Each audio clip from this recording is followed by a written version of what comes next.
2, 1. Welcome. I'm happy to see everybody in the boardroom tonight. So welcome to the Board of Education board meeting, and I would like to call this meeting to order. Tonight, we're using a closed captioning feature, and the captioning will also be visible on the YouTube live stream. For those speaking during the meeting, please speak clearly so the closed captions are as accurate as possible. Also, I just need to make this announcement. The district has been experiencing internet connectivity issues. In the event that we lose our internet connection, we will continue to meet live in the John Milne Community Boardroom. Zoom access, live streaming, and the recording of the meeting will only continue as the internet connection remains stable. All right, so would everyone in the boardroom please stand as you're able and join us in saying the Pledge of Allegiance. I pledge allegiance to the flag of the United States of America and to the republic for which it stands, one nation, under God, indivisible, with liberty and justice for all.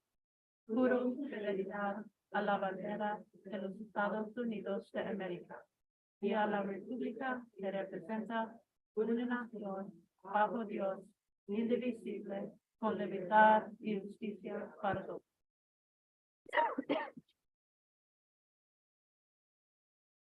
Thank you.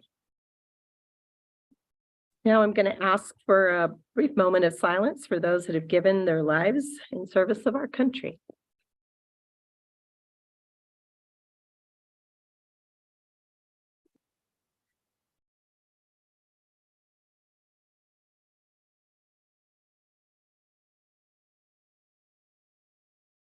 Ms. King, may I have a roll call, please? Peggy Mueller-Aragon. Here. Danielle Gonzalez. Here. Barbara Peterson. Here. Crystal Tapia Romero. Here. Josefina Dominguez. Here. Courtney Jackson. Here. Yolanda Montoya Cordova. Here. So community members may attend the APS Board of Education meetings in person at the Allison Bruce King Educational Complex, like many of you are here tonight, 6400 Uptown Boulevard, or watching the live stream on the APS Board of Education YouTube channel. Our first item, and I just want to remind the board members, we have a big agenda, so let's remember that tonight too. So first is adoption of the February 1st, 2023 Board of Education meeting agenda and approval of the January 4th, 2023 and January 18th, 2023 Board of Education meeting minutes and the January 11th, 2023 special Board of Education meeting minutes. Do I have a motion? I move for approval of the adoption of the February 1st, 2023 Board of Education meeting agenda and approval of the January 4th, 2023, January 18th, 2023 Board of Education meeting minutes and January 11th, 2023 special Board of Education meeting minutes. This is Crystal. I'll second. I need to make an amendment. Okay, go ahead. Okay, so for the January 4th, 2023 Board of Education meeting minutes, just a couple things that I think are out of order. First of all, on the first page under background, it says officers and hairs. It should be officers and chairs. But then when we move to agenda item election of Board of Education officers, the first 1, 2, 3 actions I believe are out of order. I did not nominate Board Member Gonzalez, and then it was not seconded. The very first thing that happened during the very first action during that meeting was actually Board Member Peterson moved to maintain the current executive committee. So I would like to, those 2 first action items didn't actually occur until later on in the meeting. Okay, so as amended, you would push Board Member Peterson move to maintain the current executive committee leadership for continuity. Dominguez second that motion. I would actually strike the first 2. Okay. I would just strike the first 2 actions. Okay. And then on the very last page, page 7 at the very top, Board Member Gonzalez's name is misspelled.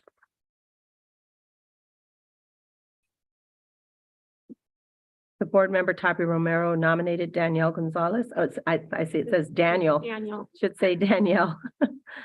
Okay.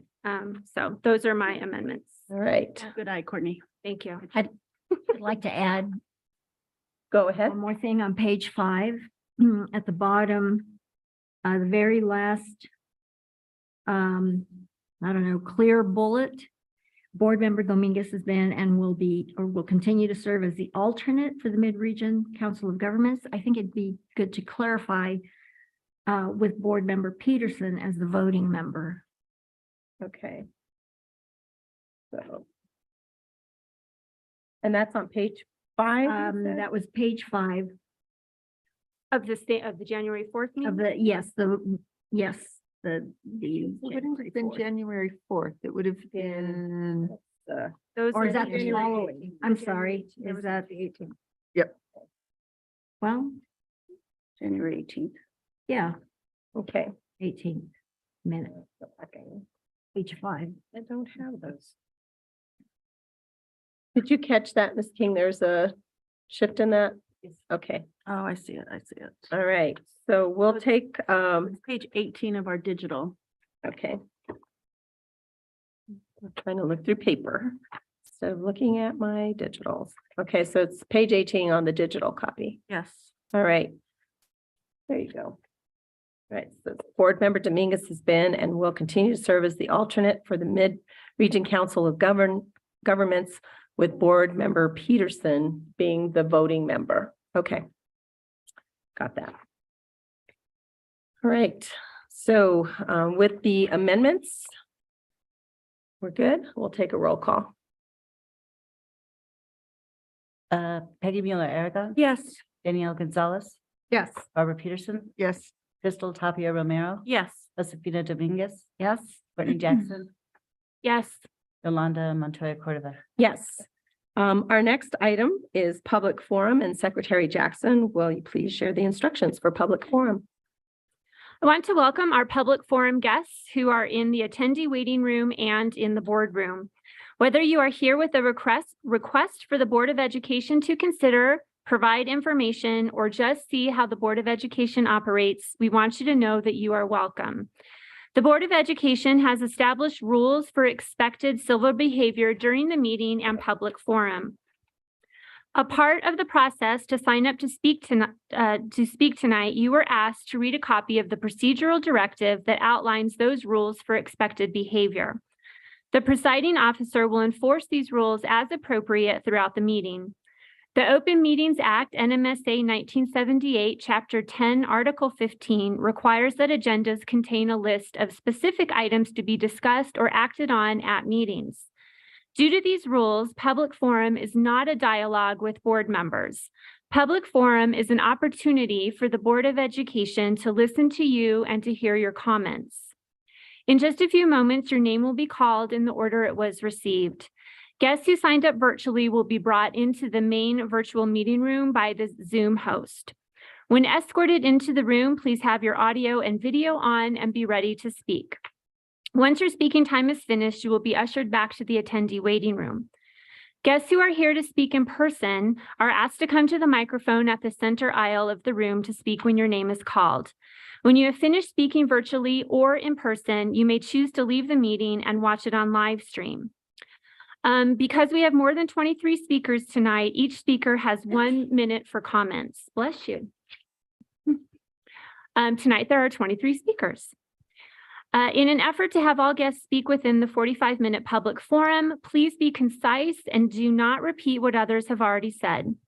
You'll be directed to please complete your sentence quickly at the end of our time so that other speakers will have a chance to speak.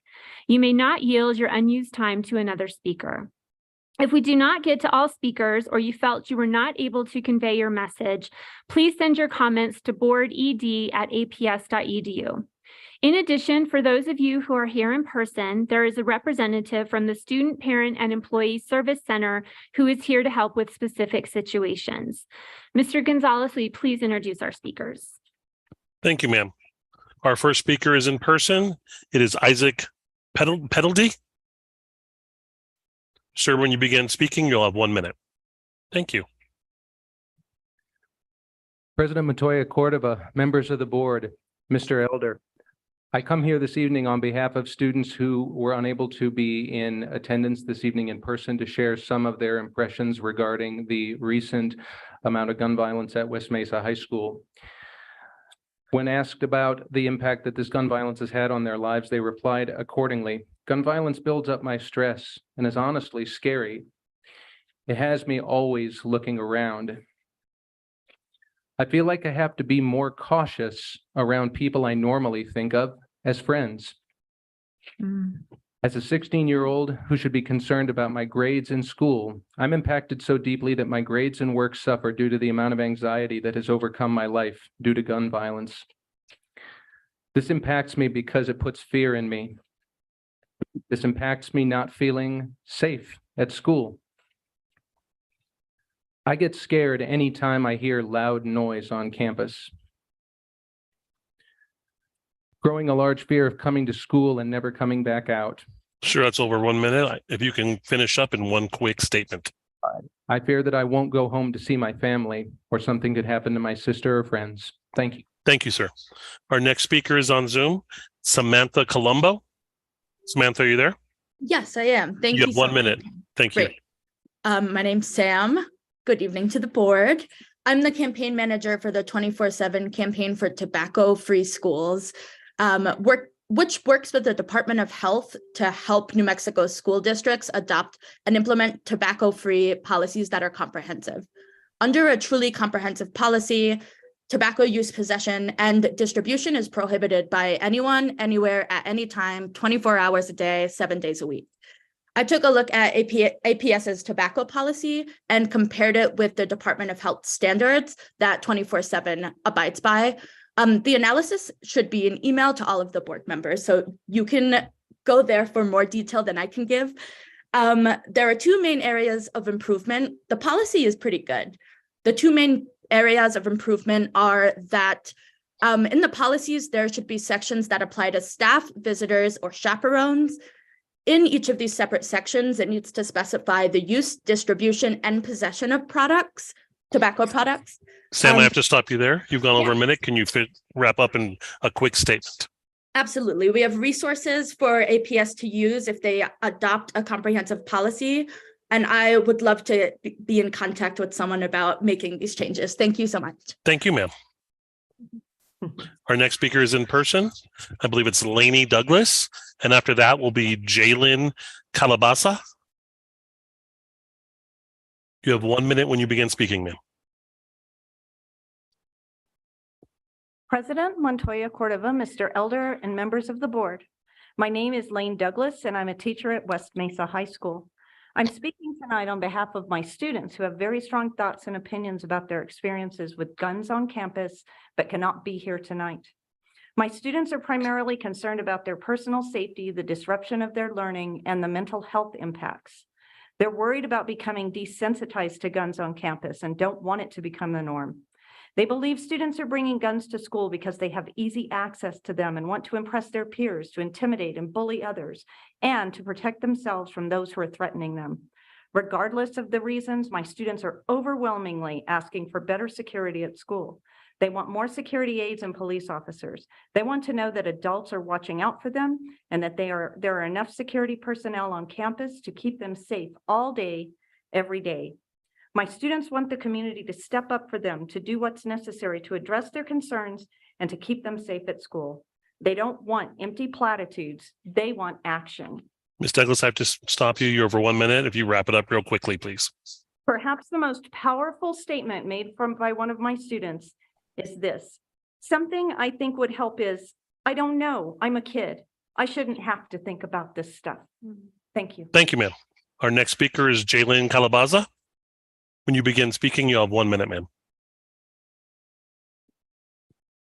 My name is Jalen Colabaza. I'm a sophomore at West Mesa High School. I'm speaking on behalf of the students that we do not feel safe.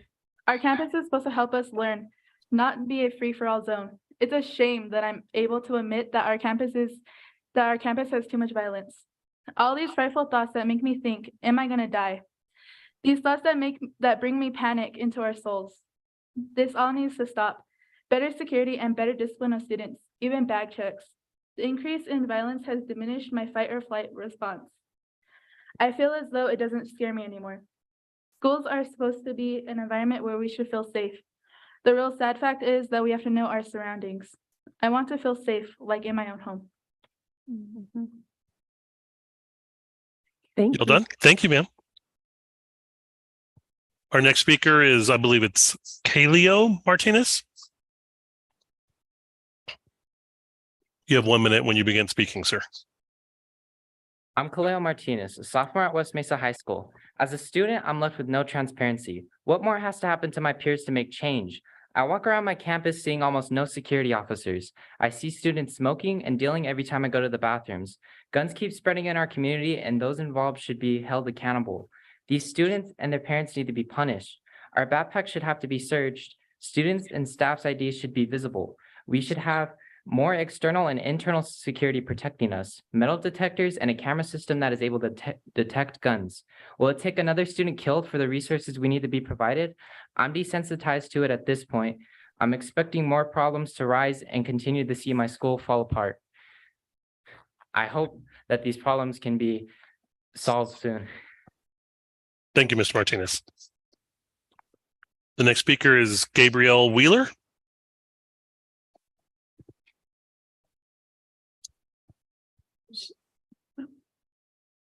Dear school board members, my name is Gabrielle Wheeler from Eastgate Kids Child Care. I grew up in the South Valley and attended a low-performing school. I wasn't diagnosed with dyslexia until 5th grade. Due to my own experience, I'm extremely passionate what I do in early child care. We have one of the top early child care centers in the state of New Mexico. We have children in our center learning sign language, being exposed to multiple languages. By pre-K, they are writing and they can count to 100, and many have started to read. We follow a play-based learning, and which numerous studies have shown preserves childhood curiosity and nourishes a lifelong love of learning. I strongly oppose the proposal of turning APS schools into early child care centers. We don't need to look far back into our history to see that institutionalized settings are not optimal for children. Native American children were put in these settings, and it was detrimental. What is being proposed would start the academic career of a child at possibly 6 weeks of age. APS educators are not the same as those who practice early child care. Ms. Wheeler, I have to stop you. You've gone over a minute. If you could wrap up very quickly. Advanced countries in education continually show that play-based programs are best for children. Those 14,000 slots being proposed could put early child care centers out of business. And Thank you, ma'am. those- Thank you, ma'am. Thank you. Our next speaker is on Zoom, Ariana Torres. Ariana, you have 1 minute when you begin speaking. Good evening. My name is Adriana Torres. I'm a sophomore at West Mesa. I will be addressing guns on campus. I know that staff and students are frightened at their lives being at risk. Walking on a campus and feeling absolutely scared is not right. This issue is not going away on its own. Just an expulsion is not going to solve this. For some students, this could easily be a ticket out of school. Yes, students who take guns or weapons should face consequences, but how can we solve the root of the problem? West Mesa needs a full-time social worker and permanent police officers. You say you have put out applications for officers, but who's going to do this job for $16 an hour? And are you advertising the job enough or at all? Excuse me. School is a learning environment, which shouldn't put students and staff's lives at risk. Thank you. Thank you, ma'am.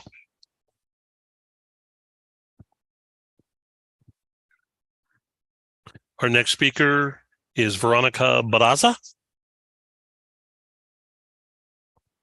And after Veronica will be Teresa Ilijan. You have 1 minute when you begin speaking. Hello, my name is Veronica Barraza. I'm a sophomore at West Mesa High School. I'm speaking out today despite my nervousness in hopes to spread awareness on the many issues we are facing at not only West Mesa, but many other high schools as well.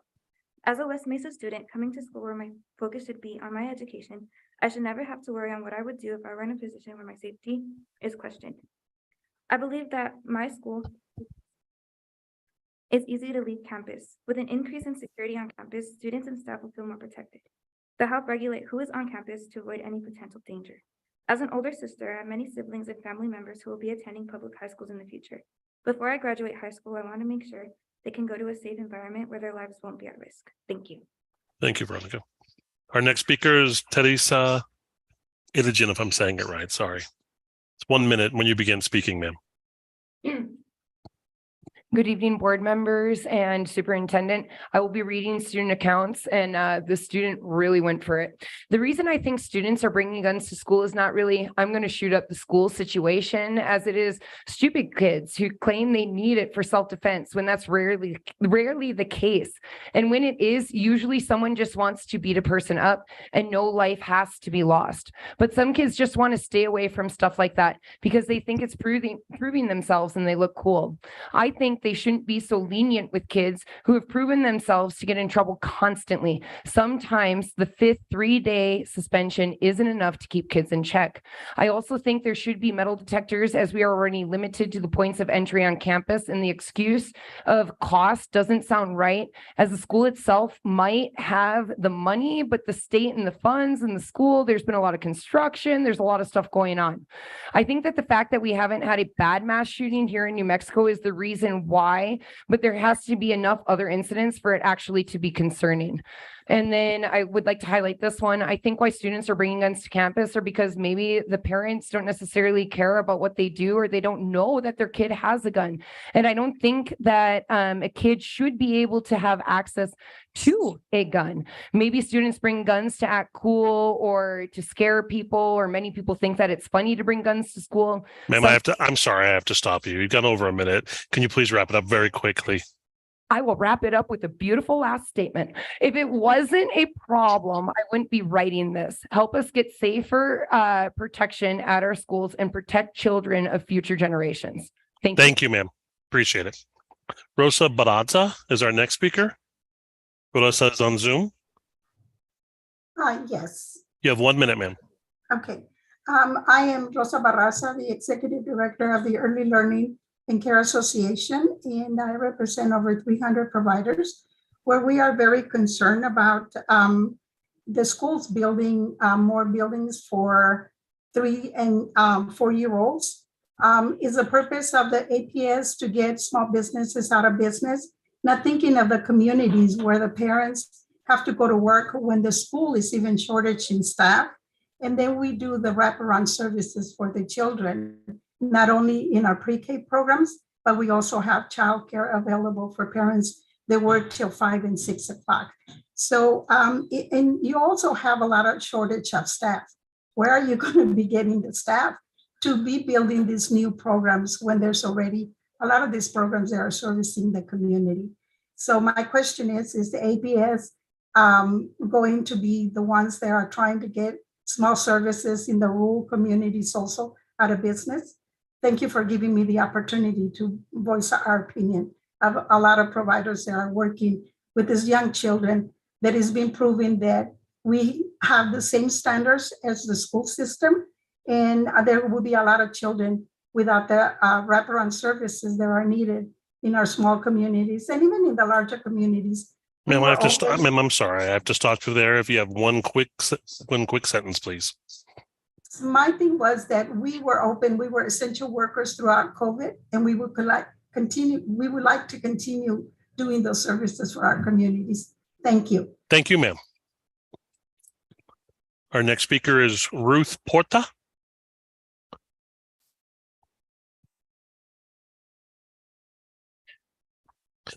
And after Ruth will be Shahulina Valley. I know I'm not even close, but she'll be up next, and I apologize. Go ahead. When you begin speaking, you have 1 minute. Good evening, board members. I'm Ruth Porta, owner of La Esperanza Child Development Center. I come to voice my concern about the APS plan on repurposing some of their buildings to provide childcare for 3 and 4-year-olds with the term right sizing. The number one issue with right sizing is that the APS should be focusing on increasing the academic performance outcomes of their students. 35% English and language proficiency and 25% mathematics, instead of creating pre-K hubs to increase their enrollment. It is well known that for the last 10 years, APS enrollment has been decreasing. APS only wants to increase its pre-K enrollment to generate more money for the district, without consideration for what is best for families, the community, and the current K-12 student population. Like right now, we're talking a lot, violence. APS should use the schools they want to repurpose to focus on current students by creating programs to tutor in English language, history, math, to provide mental health wellness, and to provide parenting classes. Community-based programs already provide early childhood education. Ms. Private- Porta, I have to stop you. You've gone over a minute. Can you please, one more sentence, wrap it up very quickly? Right now, we cannot even fill our New Mexico pre-K funding slots. So if we are creating more slots, we're going to be over, the demand will be, actually, we will have more slots than the demand. And like everybody says, and my peers, is that we private providers will be out of business. Thank you, ma'am. And Miss Valley is next.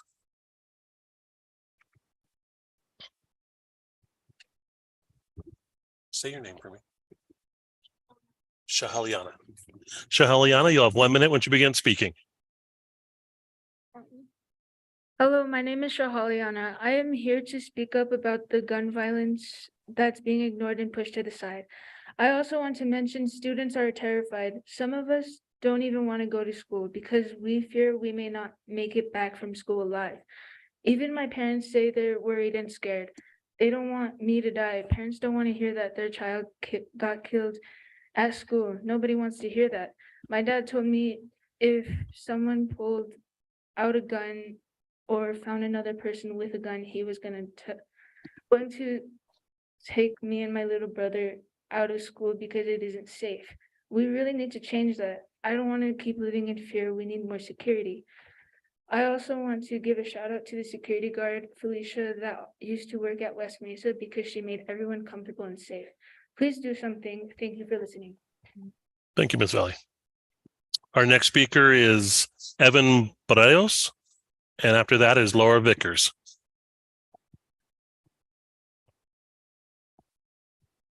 Evan, you'll have 1 minute once you begin speaking, okay? This is work.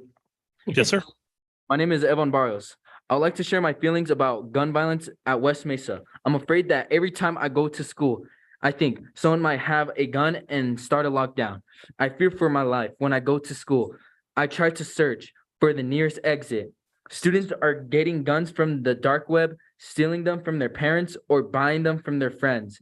They think it is okay to bring it to school, which puts others people's lives at risk.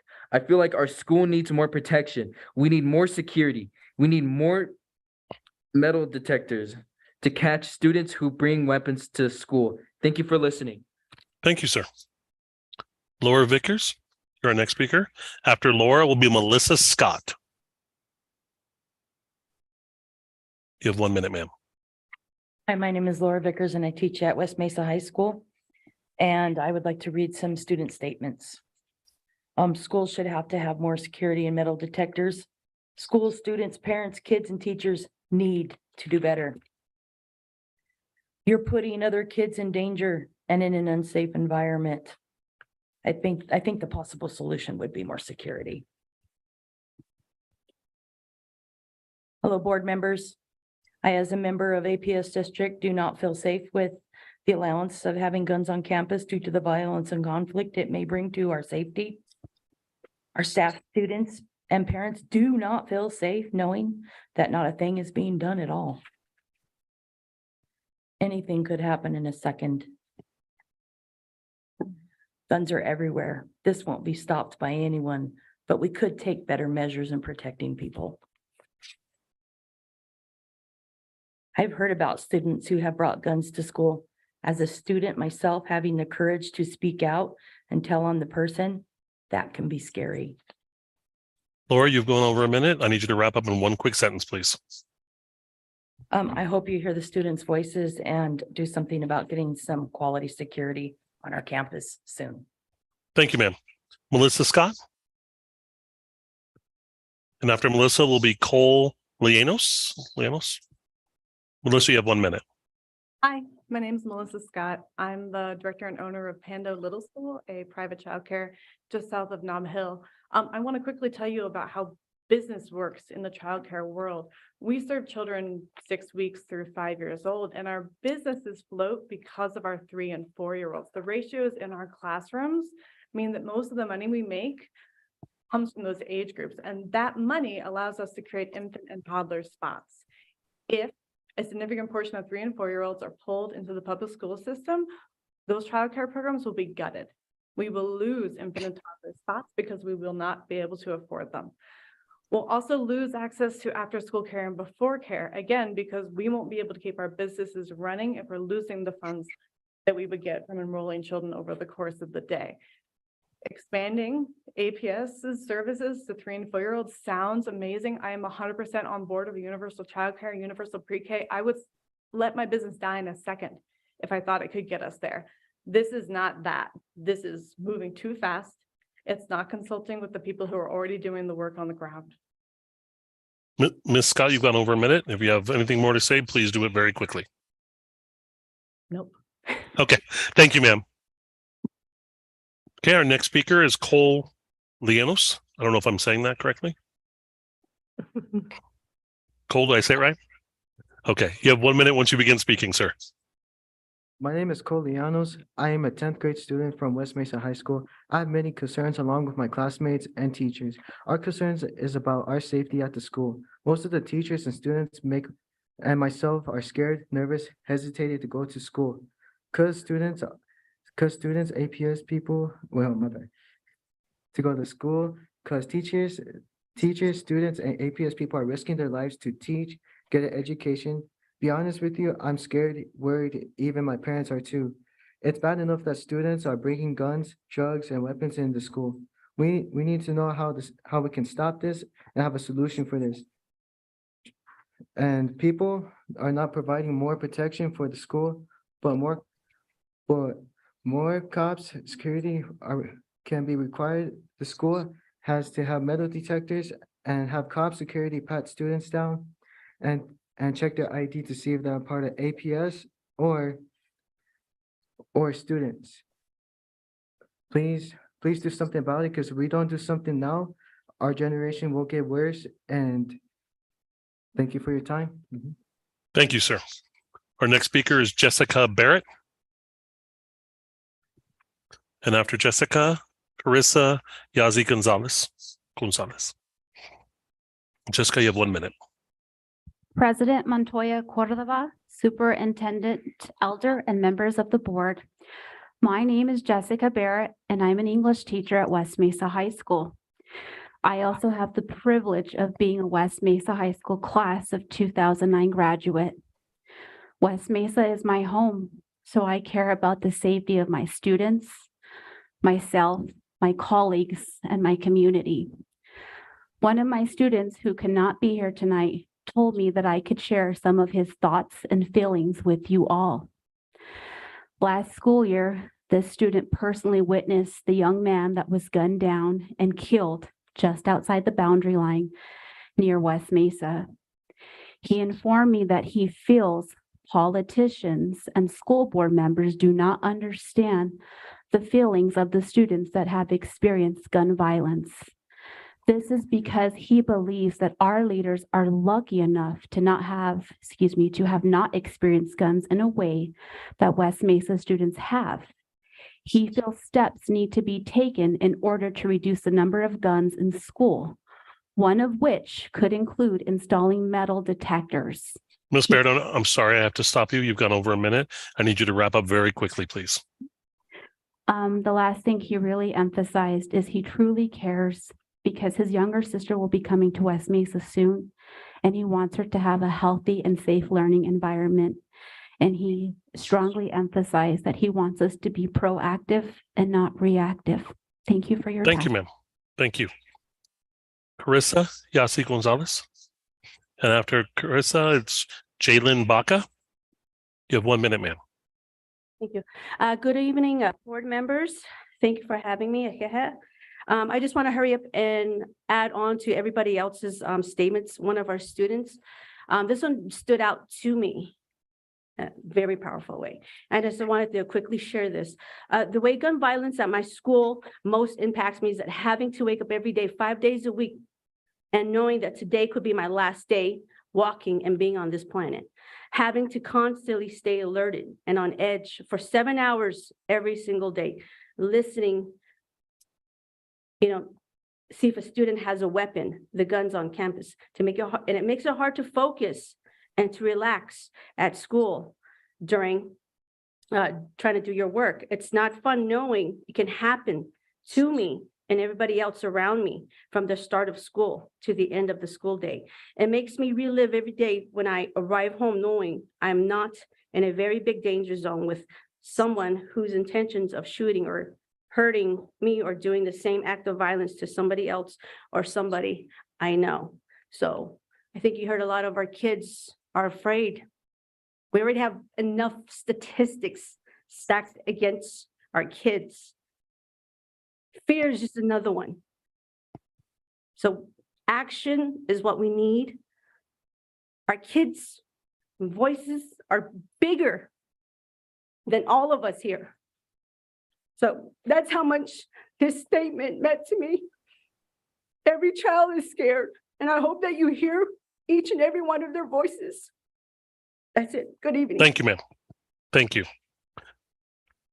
Jalen Baca. Ms. Baca, you have 1 minute when you begin speaking. Hello, my name is Jayla Baca. I'm from West Mesa. And ever since I've first joined public school, I've always had to deal with shelter in places and lockdowns and drills of all sorts. And I've always had fear that it would happen, but over the drills, over all of that, it's kind of like, I've noticed it's become like a joking matter to kids. Like they'll joke about it all the time. Like if a person with a gun comes in, I'm going to take them down. Like it's easy, like lives aren't lost every day for this. I don't have much else to say. As a kid who doesn't really know how the system works, I do hope that action can be taken. Whatever can happen happens. I don't know. Just something happened. Thank you, ma'am. Our next speaker is, I believe it's Lene McConnell.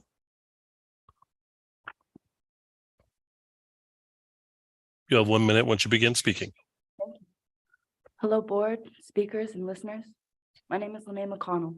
I'm an 18-year-old West Mesa High School student. And with what I see and hear about our campus, it usually saddens me. It's usually violent and criminal. But let's think about why. A lot of our West Mesa students have guns on them because a lot of these students walk to and from school.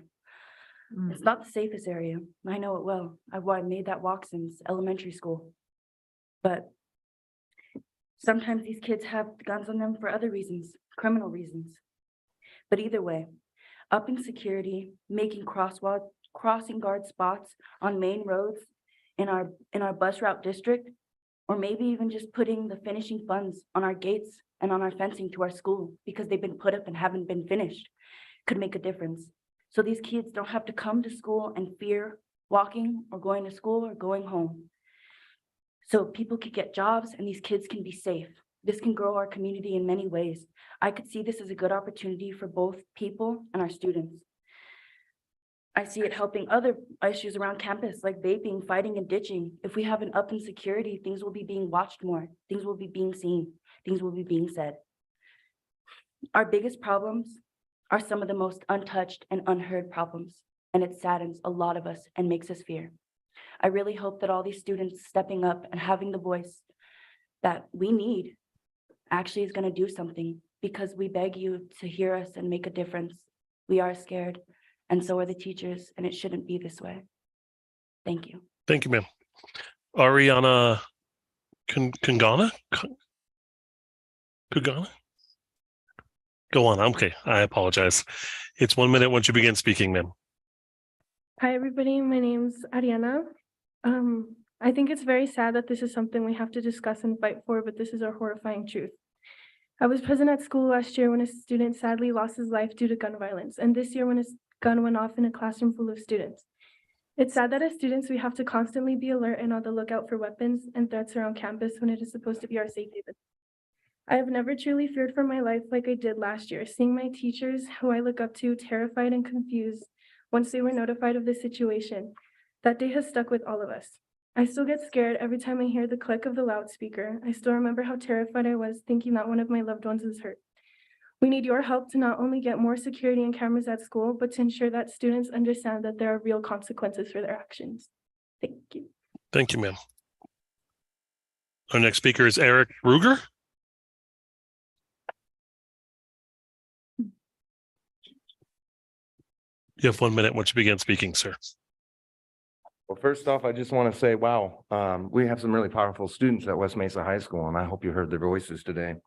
They deserve a lot of credit. I can't imagine doing what they did at their age. I've got some words from students. I'm just going to read them each time you see me flip a card. It's a new student. I don't feel safe coming to school anymore. There's always a thought in my head of, will I make it through the school day?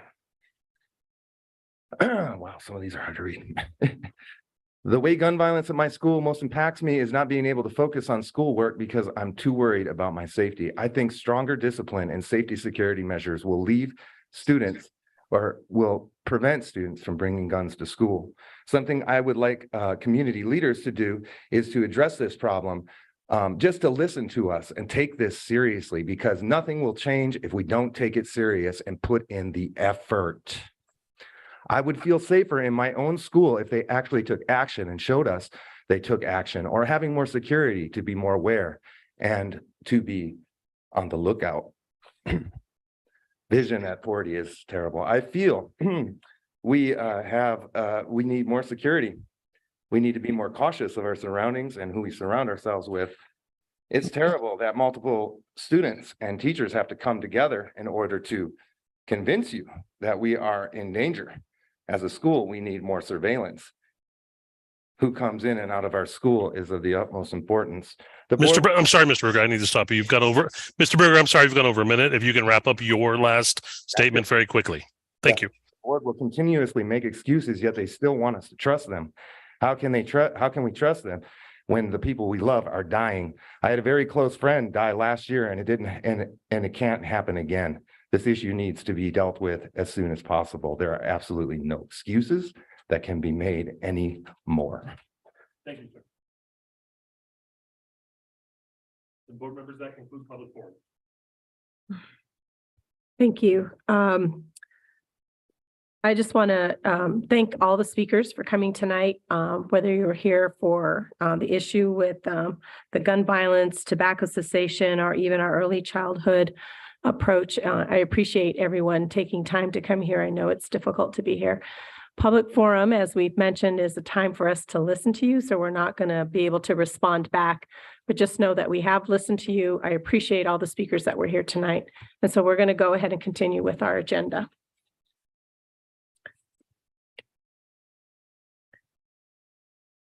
I know, it's like I got it.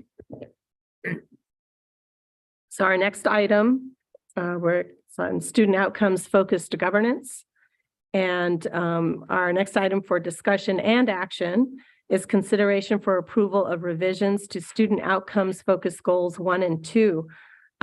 We had sent this one out. So what I'll do first is ask for a motion to approve with the changes, and then we'll have discussion. Is there a motion? I will move to approve goal number 1 and goal number 2 with the amendments. Have a second? I'll second. This is Josefina. Okay, any discussion? I just have a question. Go ahead. So I'm assuming that these changes are just being made, that this has been run through legal, and that these changes were brought forth to us because our lawyers have looked at it. Board Member Jackson, the reason the changes were brought forward was actually pointed out by an advisory committee member. The original language said something referred to a Yazzie Martinez settlement, and there was no settlement. And so they asked from the advisory committee that we bring that back and place the language that you see in front of you, so that we're just referring to the results of the Yazzie Martinez ruling and identifying those subgroups. Okay. And then all I would ask again is that it would include all students, because we're here to educate everybody, and it should be the percentage of third grade students. And I'd be happy if it was that, because that's what APS is supposed to be doing.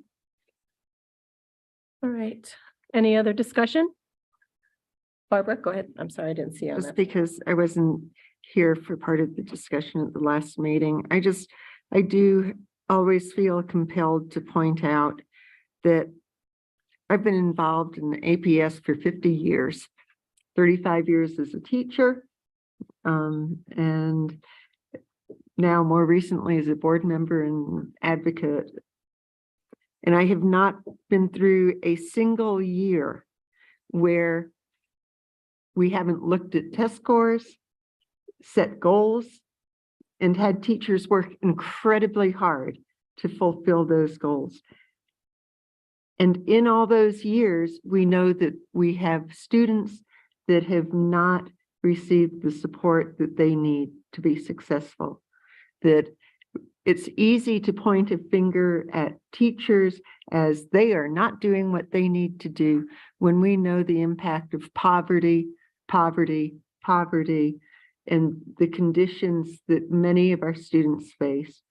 We know what happens when they don't see themselves in the curriculum, when they don't have the language and the access and support. So I don't disagree with these goals, but I think in the guardrails and in the other goals that we set, if we don't think about the conditions that we haven't been able to address in the past, we are not going to meet these goals. And that's our task. I mean, that's what we've put in the superintendent's lap. But I think we really need to look at how do we enrich, how do we give background knowledge, how do we make sure that we address the opportunities that too many of our students lack and don't have access to. And I think that's what the rest of our goals and guardrails need to address. Okay, thank you. Any other discussion on these two goals on the revisions? Seeing none, Ms. King, may I have a roll call vote on the consideration for approval of the revisions to the student outcomes goals 1 and 2? Peggy Mueller Aragon, No. Danielle Gonzalez, Yes. Barbara Peterson, Yes. Crystal Tapia Romero, Yes. Josefina Dominguez, Yes. Whitney Jackson, Yes. Yolanda Montoya Cordova. Yes. Okay, so our next item for discussion and action is consideration for approval of student outcomes focused guardrails.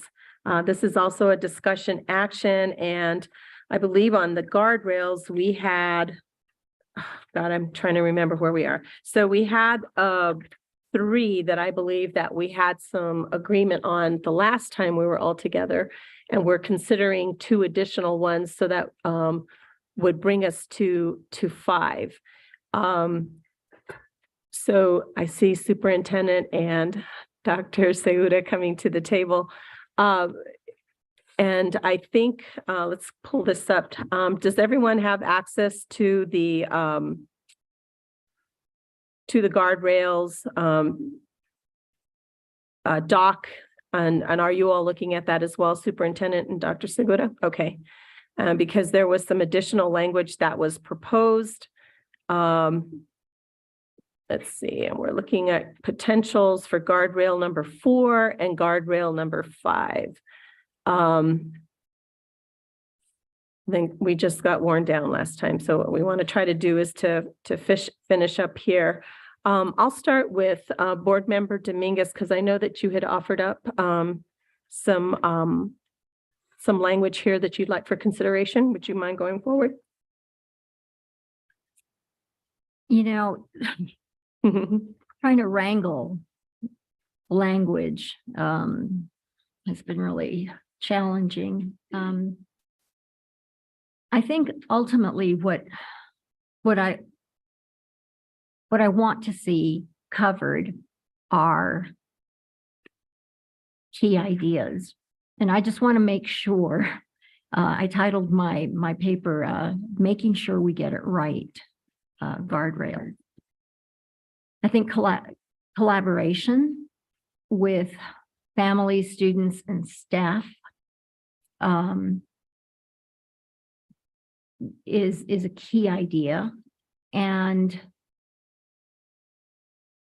I think there's a way to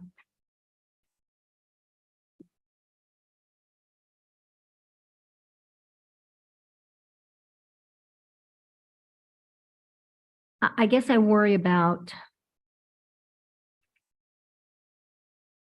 in number 1, worry about and when you're saying number 1, you're number 1 of the proposed, the draft number 1 on page 1 of the proposed guardrails. So guardrail number 1, you're going back to number 1? I thought that's what you were asking for. Oh, let me clarify. So we talked last time, and where we were is that, let me read them. So guardrail number 1, I think where we had some agreement and we left last meeting, guardrail number 1 was the superintendent will not allow the district to operate with inequitable distribution of school and or community-based wraparound and support systems. Guardrail number 2 was the superintendent will not allow resources to be allocated inequitably. And there's a couple of revisions that are being revised or recommended there. When we left last meeting, we were at that plain language of superintendent will not allow resources to be allocated inequitably. Guardrail number 3 was the superintendent will not allow curriculum and instruction that is not district and standards aligned, challenging, culturally and linguistic responsive, and differentiated to meet the academic needs of all students. And then where we were struggling was really with guardrails number 4 and 5, because we weren't clear there. But it sounds like we still have some work on guardrail number 2. Well, but I was punting over to you because are you saying that you have still concerns with guardrail number 1 as well? So again, I'm looking at, I'll jump to number 4. Okay, because I think that addresses one of my concerns. So I would like to see something like the superintendent will not make major decisions without utilizing a process that includes meaningful collaboration with the families and students and their students, educators, staff, community, key community. Hold on, I'm looking at my key community leaders. And I guess on the heels of what we just heard, right, during public forum, collaboration has to enter into this. Of course, it's families and their students and educators and staff, but I'm hearing that we need to collaborate with our community. We need to use our resources to better effect. We have talent in our community. We have people who can help with restorative practices, restorative justice. Because we sure don't have the security guards. We don't have the workforce. And so we have to be creative in some other capacity. And I guess that's what I'm trying to get at here. The very students that we are targeting for an increase in proficiency are the students who are suffering the most with violence or threat of violence. Mm-hmm. And unless we get that element in here, so I'm drawing from effective decision-making from the San Francisco website, their guardrails. so just to summarize, are you feeling that statement, I don't know if it's 4C, 4D, looking at this, the superintendent will not make major decisions without utilizing a process that includes meaningful collaboration with families, students. I heard you say add educators, or it has staff in here, staff and key community leaders who will be impacted by those decisions at the inception, adoption, and review. Okay. Okay. So, and then just to summarize here, if it states something like this, you're feeling like this would also help us capture some of the issues that we heard in public forum. Because we're not going to have a guardrail that's specifically around violence because it didn't come up in the community conversations. Okay. Correct. All right. But I am, for the record, at least weighing in that I would hope that interim goals would include those issues or addressing those concerns we just heard. Okay. I'm going to go to the other side of the dais and Board Member Tapia Romero. Hello. So let's pull him. So I'm going to give some response to what Board Member Dominguez just said. So in relation to 4D, the only part I'm concerned with the language is that it's a bit long. And trying to see if it's possible we could simplify, because I do think we do need to be collaborating and making sure we do have the voice. We said it before, of families, students, and staff at the table, but making sure we could do it in a way that we can follow through, that it's not just words on a paper because it sounds good and we want to, you know, come up with it, but make sure it's something that we're going to be able to challenge ourselves and be held accountable, you know, throughout the entire process. Do you have a recommendation to shorten it? That's what I was racking through my head when she was reading. I was like, how? Because again, I'm trying to take away all the ands that, you know, we were. Well, there's only one and. But it's a long sentence. It Like, it is. It is, but we're including all the people who should be at the table. I mean, So if you look at 4B, where it says the superintendent shall not exclude, reject parent, legal guardian, student, and community voice and engagement. That was my suggestion, just trying to make number 4D shorter, but to make sure that they knew that they had to listen for everything, so it leaves it broad. So that's what I was trying to do with 4B, is try to make 4D. Where is you know, 4B, are you on the? I've got the, no, I'll Yeah. go. Okay.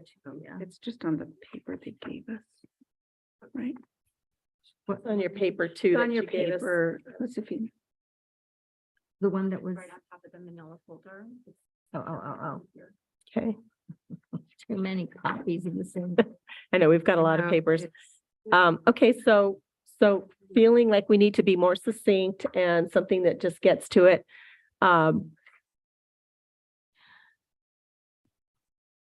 Okay, I'm trying to think like on 4D, would it be succinct if it just said the superintendent will not make major decisions without utilizing a process that includes meaningful collaboration? The only thing lacking there is community. Well, but I'm saying if we didn't say all of those things, the superintendent will not make major decisions without utilizing a process that includes meaningful collaboration with those who will be impacted by decisions at the inception, adoption, review. I said that kind of wonkily, but I was just like, is it implied that we're going to include all of those people? I mean, I remember Ashley saying too, Once we stop we stop writing, he starts interpreting, so. I mean, I know for that guardrail, Madam President, we were addressing student, family, staff, community voice and engagement. Oh, I like community voice. And so I think that, I mean, that's why I kind of just had taken the community voice and engagement.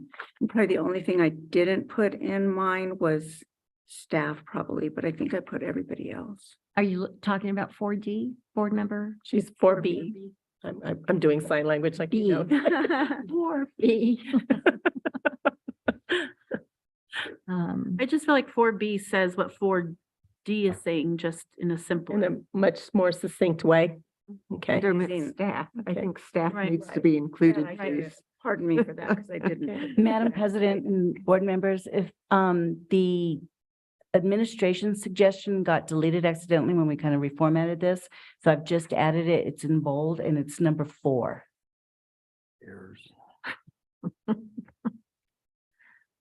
You added it, okay. The superintendent shall not discourage schools and district departments from respectfully and collaboratively partnering with students, families, and communities. Is that not it? It's not it? Much closer.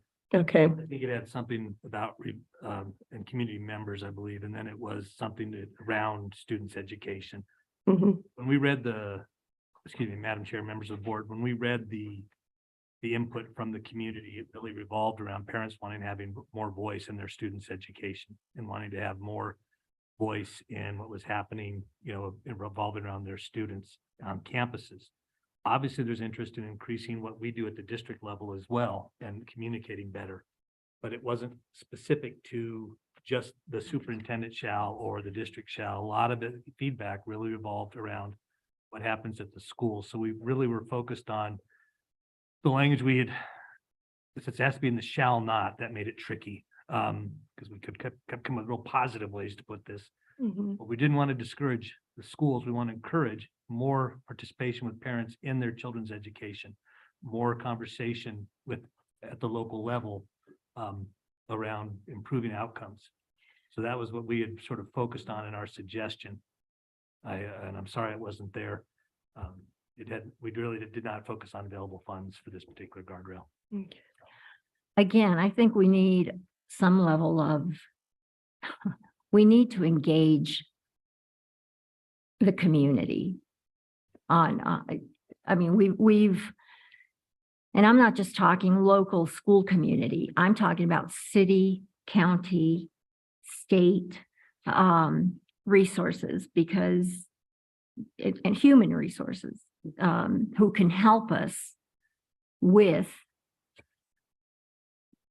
the problem with SEL, essentially. Our kids need to feel safe. They're not going to learn without collaborating more effectively with community partners. So how do we insert that? Okay, so we're going to keep bouncing around. So I'm going to go to Board Member Gonzalez. I am completely comfortable with 4B, and I also see Superintendent Elder's concern around it reading like it's just the district or the superintendent that is rejecting parent engagement versus schools and school buildings. So I don't know if it would help to add in all district operations at the end of the sentence. The superintendent shall not exclude or reject parent, legal guardian, student and staff, community voice and engagement in all district operations. But I do agree with Board Member Tapia Romero and Muller Aragon around the importance of short, clear, and to the point. And so I'm supportive of 4B. With the addition at the end in all district operations. Okay, so I'm going to bounce back this way. Board Member Peterson. So I do think that the spirit, whether it is written or not, the spirit of collaboration has to be in here because that's how we have meaningful partnerships. And I'm wondering if there needs to be specific reference to engaging some of the other entities that we know impact what's going on in our schools. And I mean, for an example, I think we got at the early stages of the pandemic, we got a sense of what we can achieve when there's real partnership between the city and the county, the state, and APS. I mean, it was a perfect example. We don't have the resources to house families, but the city did. We had the resources to feed the community, and we did. The state provided incredible resources on the health fronts. And now as we look at everything from how do we really guarantee that we are able to implement restorative practices, able to implement the things that will keep kids safe? How do we expand CTE? Workforce Solutions has resources that we do not have at the district level. And if we don't figure out the ways of developing these partnerships, so many of the things that we want to achieve aren't going to get achieved. And so whether it's a separate standalone guardrail or whether it is definitely integrated into one that talks about community voice and engagement. It needs to also include partnership with community for resources. So if I may, I just want to ask for clarification. So when you see community voice and community engagement at this, are you seeing that's not inclusive of like state resources, county resources, or city resources? I think it can be if we're really clear that that's what it includes. You know, again, when we stop writing, the superintendent starts implementing. And so then it's the question of, is it clear enough that we need to find better ways of collaborating with other community folks, resources, strengths? And that might be, I mean, I'm looking at guardrail 5. But let's, I don't want to go there yet. So I've got Ashley who's coaching me. I don't know, Ashley, if you're able to come on. Was she able to connect, Sal? Because she might have some thoughts for us.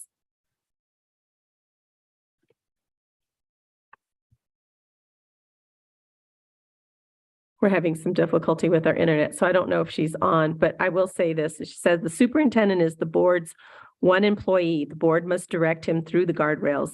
It is his responsibility to cascade that work through the district in his interim guardrails. So she's also reminding me, is like, it's not what the community said. And I'm thinking, you know, needing to go back and always being, I guess, mindful of what the community asked us to do, right? Because the community was not that explicit, I think, in terms of like every single little detail. I think it's, again, it might be what we wish and what we want, but, you know, was it community voice and engagement is what was most important. I think what we heard from the community was the most important part was the parent, legal guardian, student, and community voice. I think staff voice was in there as well. But that's the most important part. So there you are, Ashley. Do you want to help us a little bit here? So I came to a different room to get logged on, and you said exactly what I was going to say, President Montoya Cordova. So the important thing here is that the board is creating a guardrail that focuses on what the community has voiced as their values. So in this specific, the specific guardrail that you're discussing right now, you're calling it guardrail number 4. What is the value that needs to be protected? That's a question to the board. What is the value that is being protected here? Their voice. Voice and engagement? Their voice. Would you all agree with that, or what is it? I mean, what, I have to pull up my Well, document. I'm looking at it here. It's number 5. Responses related to not leaving families / community partners out of the educational environment. Student support intervention services, you know, responses related to not providing wraparound services or not addressing Maslow's hierarchy of needs for students. That we need help on that. So it does say that on number, you know, number 5 and number 6 on the what should APS stop doing, or on the values, was parent community engagement and student voice and accountability, which accountability is a little bit different. So we don't have accountability per se, but mostly around community engagement and voice. So, okay, so number 6 also expressly addresses discipline issues, chronic absenteeism, academic accountability, all responses related to parents and or student input and or accountability for their behavior.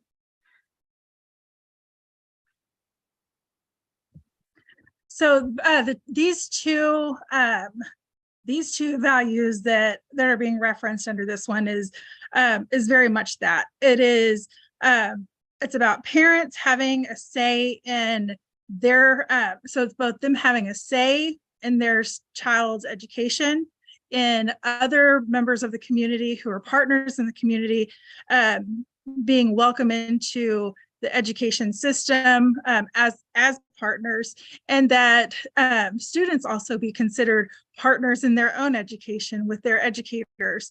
On the flip side, that also entails protecting teachers, making sure that teachers are given the tools that they need to be able to hold students accountable, to be able to hold parents accountable. With that voice, with that agency comes accountability. And that's the really important part here, is that it's a give and a take. It's not necessarily one or the other. So that is up to the board. You know, the board has to interpret that. I don't think that you're far off in the discussion we've had to this point. Okay, I'm having to like open up too many documents here. Hang on a second. Let me get back to this one.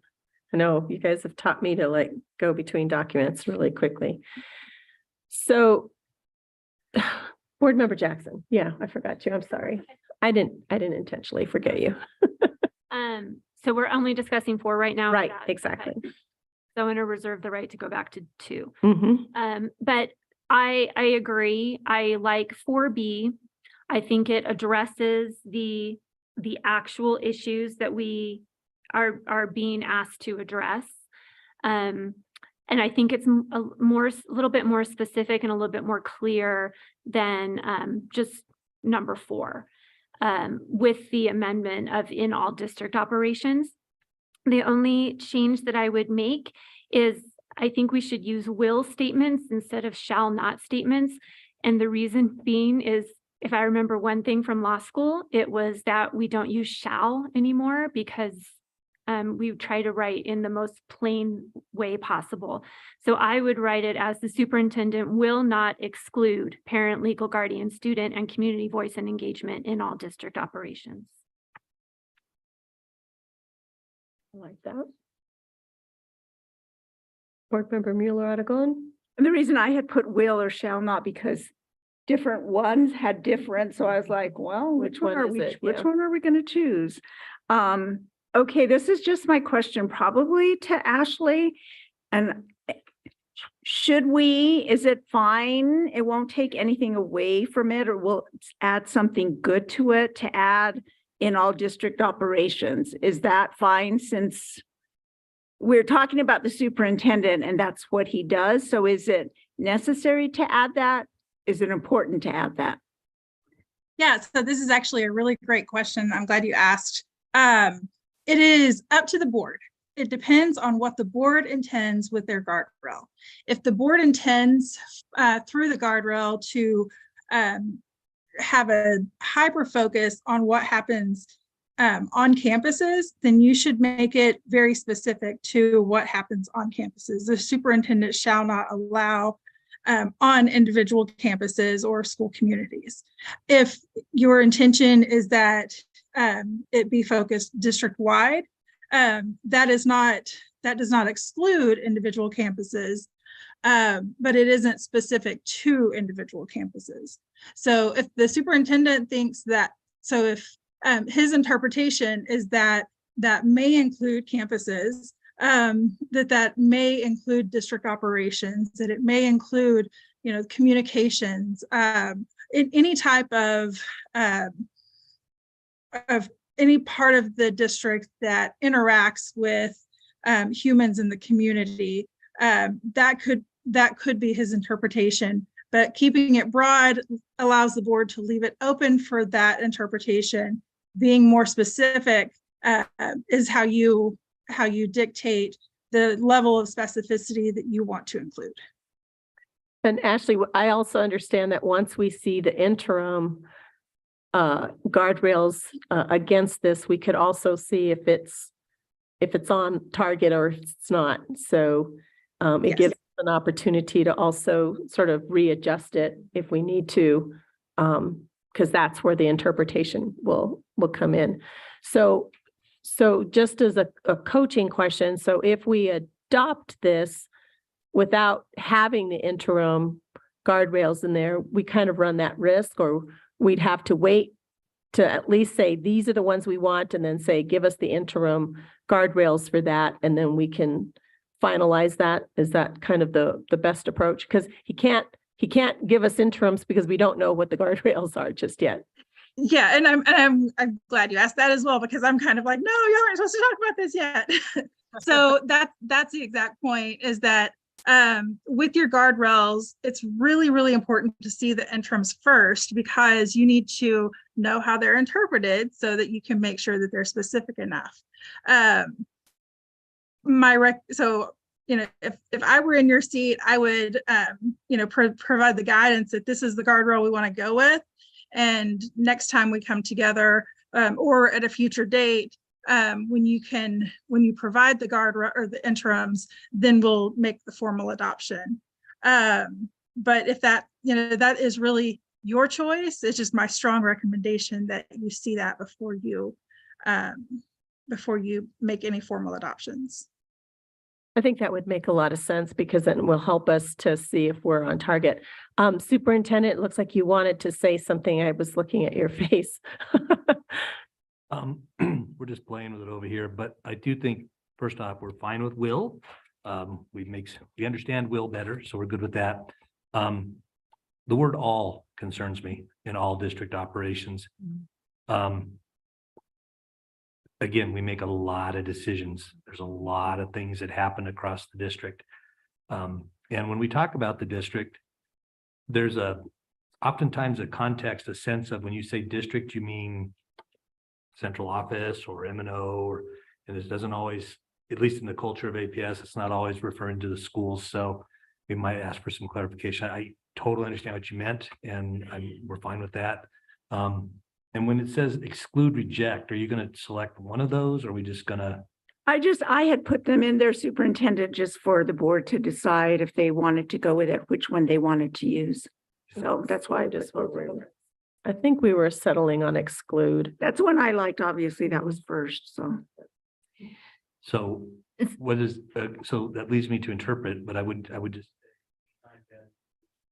Lost you. There you go. Came back. So anytime a community member wants to have voice on any district decision, because you put in all, does that mean it just seems to me that could become problematic just logistically. And I mean every decision. I know you don't mean that, but the word all is. What about major goal oriented, or something, tied to our goal? Be interpreted, yeah. I just wanted it to end at engagement. That way it kind of left it to you all and not put in all district operations, but that was just what I wanted, so.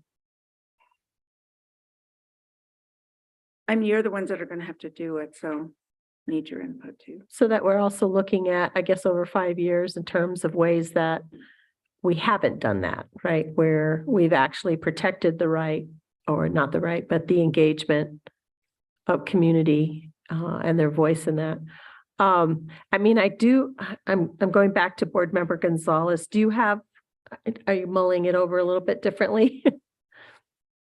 I know I'm trying to think of like something that would be a little bit more comprehensive, but a little clearer. Maybe it's in major decisions instead of all district operations, but. If you made it in school and district operations, it gives us some leeway then. So again, I think the intent is that we do I hear you, collaborate, listen to parents when it comes to their child's education, listen to community members when it comes to what they'd like to see in the schools. Schools in there too. I kind of like the idea of it being school and district operations. School and district, in school and district operations. So I know what you're saying. Every time we add these adjectives like major or all, we're just going to get trapped, I think. And I'm fine with that. And I'm just nervous about that.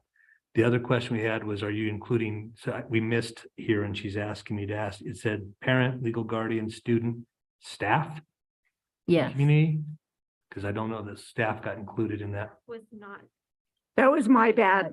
Staff was not in that area. I believe we're trying to address staff in a separate guardrail. It's my interpretation of the community voice that came back. because teacher staff support is number 7. It's its own entity. That's true. It is. Or we might be able to include it here.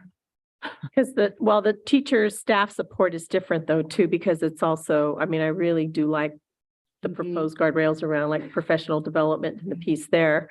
I'm not, I mean, for me personally, I don't mind adding staff to that part as well as as part of the voice on that. I was going to say I mean, staff is more all encompassing. It includes I think they're part of the community. but- includes food service workers and secretaries and health assistants. Okay. So I would strongly support changing engagement to collaboration because collaboration implies an actual level of decision-making that it means not only is there voice, but there's really sort of grappling and thinking about how do we come to a decision. And I think voice is absolutely the starting point, but we ask families all the time to be engaged, but we ask them to be engaged in things that we cook up, that we as the district think about and say, you should participate in this. I think collaboration implies a level of there's decision-making, there's, I mean, it's what community school councils and instructional councils try to do. And so I need to come back. I can't. But so Ashley, yeah, I was gonna say because she was the one that was scoring these. How was the wording on that? Is there a differentiation between engagement and collaboration? So I don't, it's really, okay. Yes and no. So it really depends on what the board intends. If the board intends for collaboration to happen, meaning actual decision-making to happen, that is something I would be interested in hearing a little more from the superintendent about, because that could potentially, so collaboration is always going to be a good thing, but elevating collaboration to, or defining that to mean having the authority to make decisions or having decision-making inhibits your ability to hold those who are doing the work in the district accountable for the outcomes that they're producing. So you can move forward. I just say move forward with caution.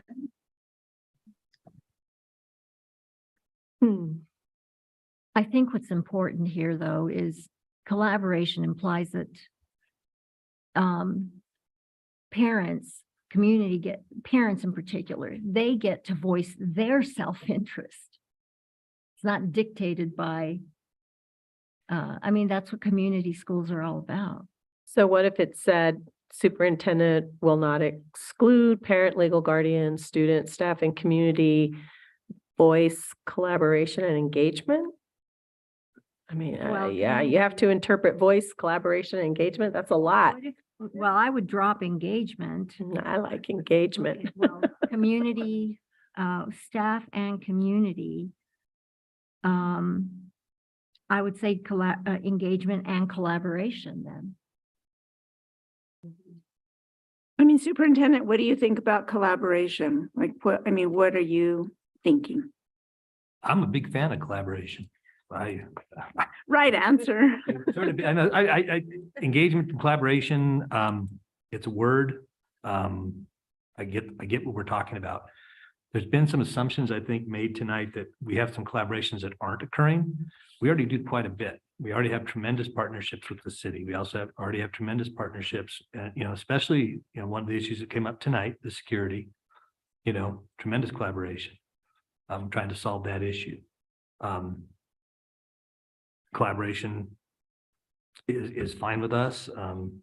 Engagement is fine with us as well. So if all three were in there, it wouldn't make it muddled for you?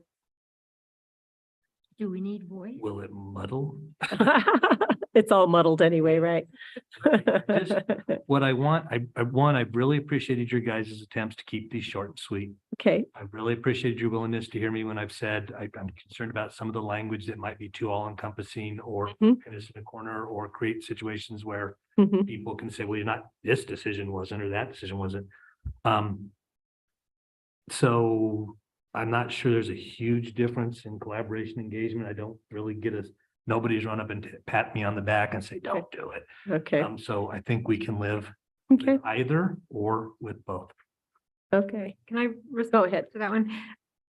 I guess I would push for engagement and leaving it at that, because that's what I'm hearing and seeing in the values that were stated by family. They want to be heard. They want to be listened to. They want to be asked for their opinion. They want to be engaged, which is different from partnership and collaboration and some of these other concepts, which are also important, but didn't rise up to the surface of being the top 3, 4, or 5 in the community listening sessions. I think the problem that I heard about and that I've experienced is this culture of no within APS, that it's hard to get information, it's hard to communicate, it's hard to get your questions answered, it's hard to advocate for your children. That, I think, is what parents are, what I heard in the sessions that I listened to, that's the concern that people are responding to. That's the value that's put on the table. So I like collaboration too. I think it is a good thing, but I think if we're going to stick to what we heard as the values being expressed by the community, it really is this parent community engagement, student voice and engagement. And then just adding Member Gonzalez in school and district operations after engagement then? Yes. Okay. I mean, I like it like that because then we just keep making it longer, and my point was to try to make it shorter. Okay, Board Member Jackson. And to that point, again, when we look at these specific values that came back that we're trying to address with this guardrail, it is only for the parent, legal guardian, student, and community voice. Staff can be addressed in its own guardrail because it is its own separate value statement that came back. And so I would prefer that it stay as the superintendent. It's only parent, legal guardian, student, and community voice, because again, we have to respond to the values statements that came back to us. And when they requested engagement and voice, it was only surrounding parents, students, and community. And we can address the staff voice and staff support in its own guardrail, which I believe we have a guardrail number 5 that is solely focused on staff. So I would ask that staff be removed from guardrail 4 so that they can have their own section.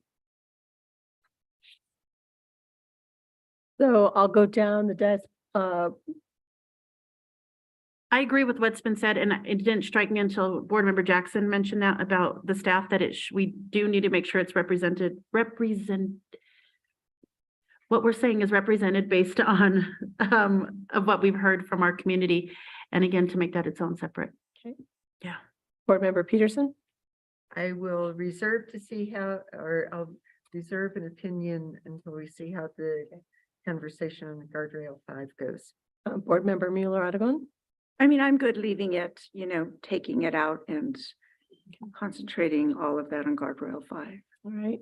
Board Member Gonzalez. I agree with what's being said so far, taking out staff and having that in guardrail 5. And Board Member Dominguez. I'm stuck on collaboration. And I say that as someone who was in the district as not just a teacher, but as a parent. All right, so I have a suggestion. Was engaged. Okay, so let's put a pin in it. We're leaning towards this 4B where we are, somewhere there. It's either going to have, I'm in agreement that I think it needs to be without staff as well, because I think it speaks to what our students and our families were asking for and the community is asking for. Let's put a pin in it right now. We'll just kind of hold there and let's go to guardrail number 5, because it sounds like we're going to hold out for some different opinions.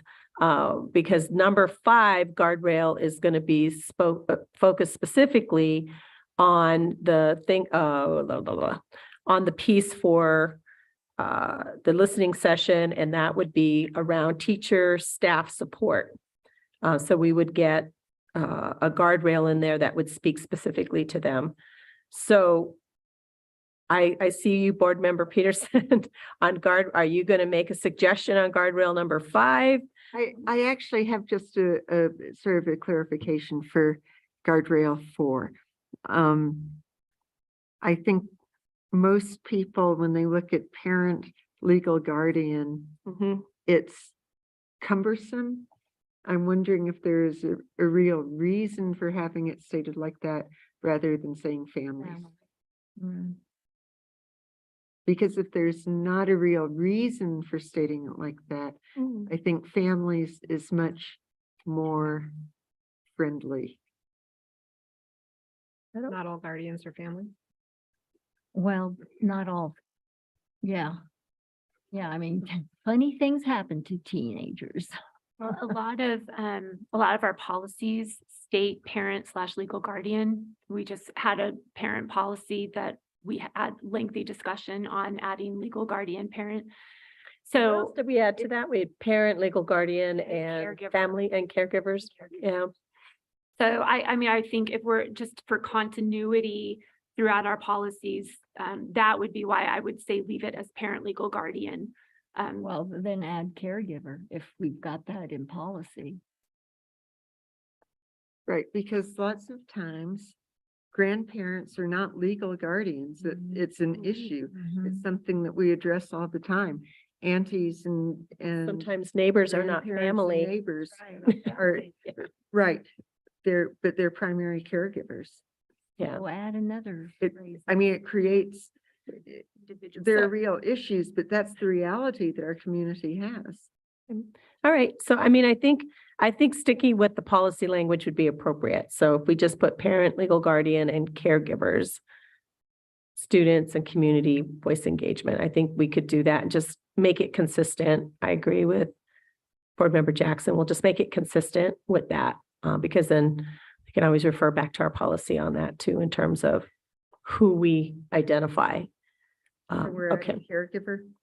So technically it's individuals with caregiver authorization. Yeah. I know, it's like, good Lord, we just made it longer. So, I mean, parents, legal guardians, I think we're kind of understanding, except that you do have youth that are couch surfing, they're sitting at a neighbor's house that doesn't have but that neighbor doesn't have legal guardian for that child anyway, so they can't make any decisions. So longer won't be bad in this situation. I think let's just go ahead and put it at the end. So that way we just sort of encompass all of that. Let's put a pin on that and we'll add it as our policy states. And we're going to put a pin in this one so we can go to guardrail number 5. I'm trying to get us to a decent time tonight. So hoping that we can finish up our 5 guardrails so that we can get these to the district and they can get us some interims for our next round whenever we do that. So let's go to guardrail number 5, a proposed one for teacher and staff support. Is there, let me go to board member, I'm going to go to Board Member Jackson. Is there one on this that resonated with you? Yes, it's the one I wrote. Darn. 5A. And I will say, I always hate going first because then I feel like, dang, I just get slaughtered. But no. So 5A is the one I wrote. The superintendent will not implement new programs or procedures in schools without supplying appropriate professional development and essential material and human resources. And I guess kind of the background on that is just not only from what we heard that, you know, the supporting time, expertise, professional judgment, supporting our staff. I have been hearing throughout the district that a lot of times programs or procedures are implemented and principals or staff are said, okay, now go do it, but there's no guidance and there's no development that goes along with that, or resources aren't provided. And it's just kind of this nebulous, this is what you're supposed to do, figure it out on your own. So that's the reason behind 5A, which I think is spectacular. That's the one I like. There you go. Board Member Peterson. So the way that we make sure that 5A is accomplished is by going with 5B. That the superintendent will not withhold, I don't know who wrote this. I wasn't the author of it, but I think Board Member Jackson's pretty successful tonight with not getting slaughtered. Oh, good. Yeah. Seems to be a trend. The superintendent will not withhold professional development that supports collaborative, teacher-led approaches to curriculum and instruction that is rooted in excellence, challenging and engaging, student-centered and culturally responsive. And the grammar might need a little bit of touch-up, and is differentiated to meet the academic needs of all students. And I'm sure that this will receive some blows because of the lengthiness, but the way that we make A happen is to make sure that it's embedded in what's in the life of a school. And if no matter how wonderful it is, no matter what resources are provided, if the professional development is not embedded in the life of the school, it will not be successful. Okay. Board Member Gonzalez. So between the two, I definitely prefer 5A. And not because of brevity, because I think appropriate professional development is what we're after. It's a term of art, high quality professional development. I think the stuff that Board Member Peterson is talking about in terms of job embedded, curriculum aligned, that's what high quality professional development is. I think when we add this other language around teacher-led approaches to curriculum and instruction, rooted in excellent, challenging and engaging, I think that's us saying what we want the professional development to look like rather than what the research says it should look like, which I think is appropriate or high quality professional development. So I think in this instance, less is definitely more, and that we want appropriate, or I would say high quality. I'm fine with either of those professional development, along with the material and human resources to support what's being asked of them. The only thing that I was actually noodling over is the use of the word new, whether that's necessary, or the superintendent will not implement programs or procedures in schools without supplying appropriate professional development and essential material and human resources. I'm not going to die on my sword on that one, but I do think basic essential functions, programs and procedures that are already being done in schools should also be appropriately resourced. So I would propose 5A with removing the word new. And would changing it to high quality professional development instead of appropriate? That's what I think, again, because I think the word high quality professional development has been defined in the literature as certain things, but I think appropriate gets at what we're after. Also. Board Member Dominguez. Very good. I like that too. Board Member Gonzalez. I like removing the word new. Okay. I would change. So I like 5B, but we could shorten that. The superintendent will not allow, or will not withhold, rather, professional development that supports collaborative, educator-led approaches to curriculum and instruction rooted in excellence, culturally responsive and differentiated curriculum. Is what I would suggest as a way to shorten it. But if we added to 5A, at the end, we say the superintendent will not implement programs or procedures in schools without supplying appropriate Or did we change that? High quality? We don't know yet. Professional development and essential material and human resources in a collaborative manner with affected staff. Board Member Mueller-Aragon. I like 5A. And I had taken out new also, and I think I like high quality. Member Gonzalez, I do like that. What I would add to that, just to kind of go back to staff voice, I would maybe add that in there, but I mean, if people wouldn't want to, that would be fine as well. If we said the superintendent will not implement programs or procedures in schools without staff voice, applying high quality professional development and essential material and human resources. So we get their voice when it comes to programs or procedures, but I'm fine if everybody wants to leave that out. Going back down the dais here. So I like the changes that Board Member Gonzalez made to 5A. First, number 6 stood out, but I'm good to boot number 6. And between 5A and 5B, I would choose 5A as well. No changes. No, with what Board Member Gonzalez, yes. Okay. So back to you, Board Member Peterson.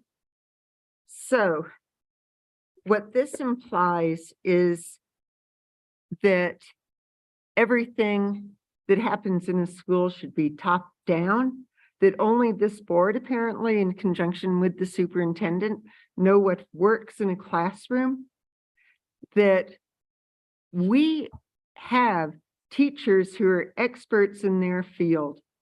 We have teachers who face their students every single day and work to give them what they need. And if we are unwilling to open up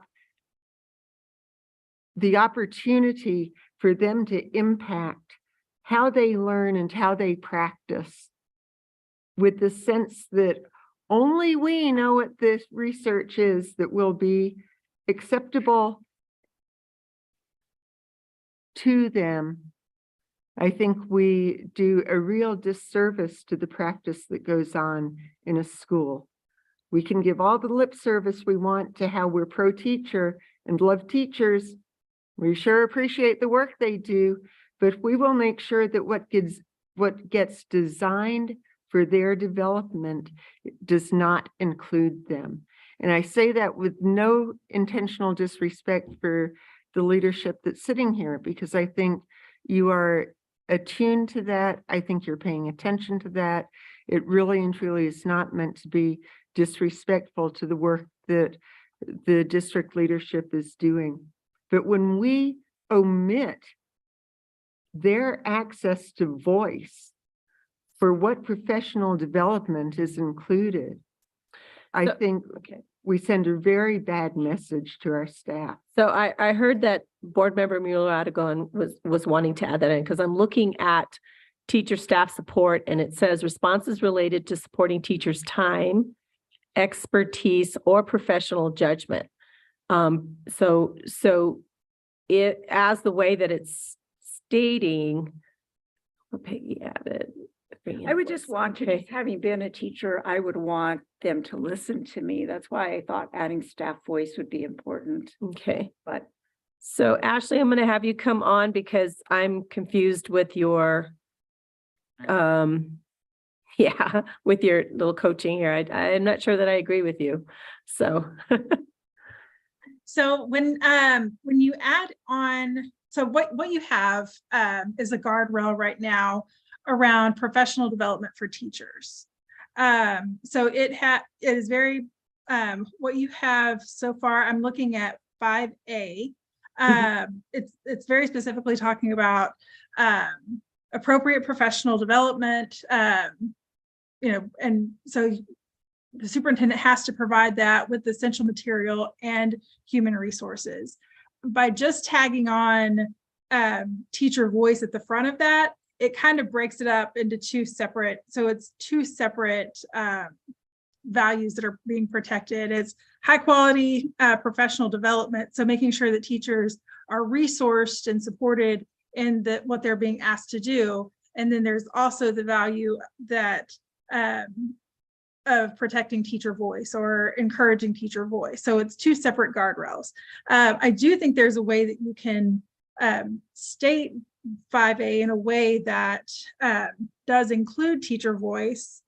I would just need a second to look at it.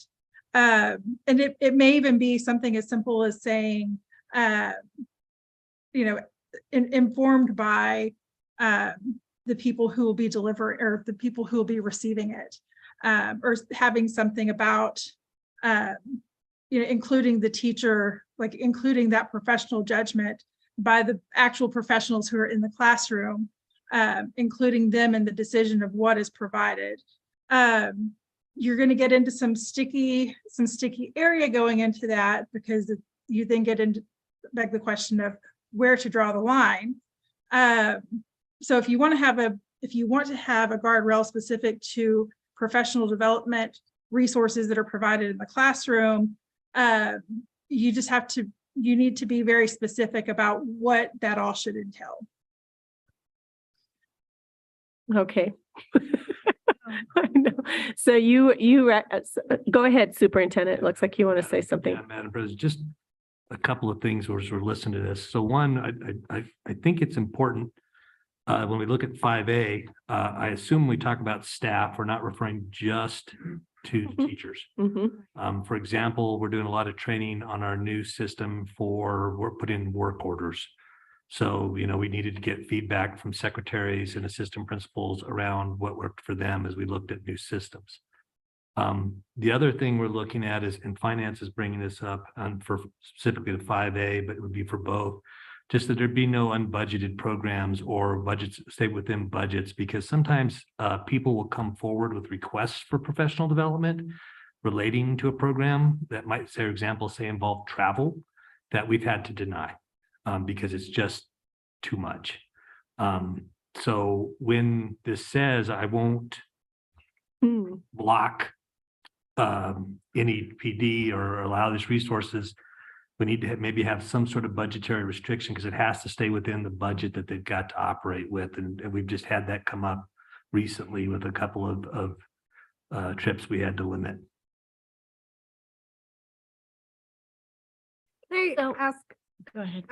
So what I was hearing Board Member Muller-Aragon propose was the addition of staff voice, which I support. And the way that I heard it, I'm going to read and see if that works. The superintendent will not implement programs or procedures in schools without staff voice, high quality professional development, and essential material and human resources. That seems to me that gets the staff voice, to the superintendent's point, not just teachers, but staff across the board as being essential actors in this, and that has to be a part of what happens. Does that? I'm sorry, I got lost. So programs or procedures in schools without staff voice, high quality professional development and essential material and human resources. So, did you say supplying? Nope, I took out Or you supplying. took it out? Doesn't that get staff? Well, so no comma then, right?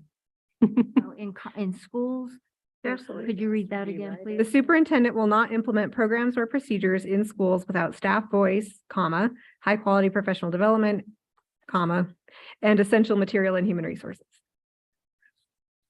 I appreciate That's that. I was just going to say Oxford, comma. I mean, that's how I had it written. So what of the issues around the conversation that the superintendent is bringing, because he's kind of like, he's giving us just a caution, like if it's not within budget, like how do we deal with that? You're giving them the opportunity for voice, but that doesn't necessarily mean every. Get it? Yeah. Well, I would say it's sort of the same thing anytime you involve a partnership. Partnerships can have discussions, you can have conversations. The answer isn't always yes, Right, but it means you talked.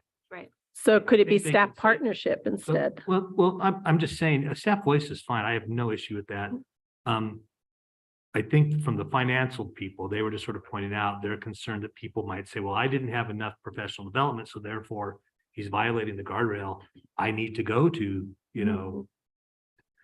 Bismarck, South Dakota, because that's where I want to go for this training on literacy. Okay, it was funny, yes. So thank you, Barbara. But and we have to say no.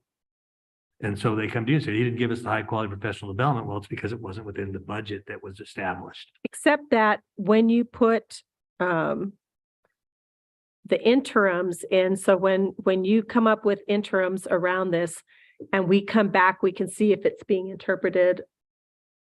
Budget, If it's, you know. budget's an interim guardrail, that might be something we could consider then. Yeah, because that might be a way to sort of put what the interim guardrails are in that in terms of making that happen or how it would work. As long as I mean, I'm thinking. play with it. And I what I mean- heard is you're gonna wait for interim guardrails, so. I mean, you're also the one who's deciding, I think, what is appropriate professional or high quality professional development. I mean, because it's the superintendent. Yeah.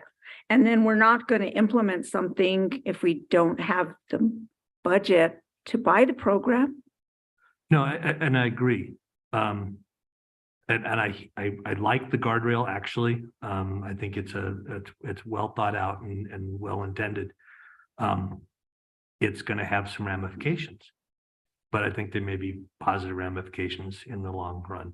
So I guess I have no issue with the removal of the word new, other than we're not gonna go back and review old programs or old decisions to say, well, at that time you didn't have it. So because there is part of, and I'll mention this in the strategic plan update later, as we're looking at things we've got going, how do we go back and re-resource or retrain people or can extend training? So I just want to make sure that that's what you mean by removing new.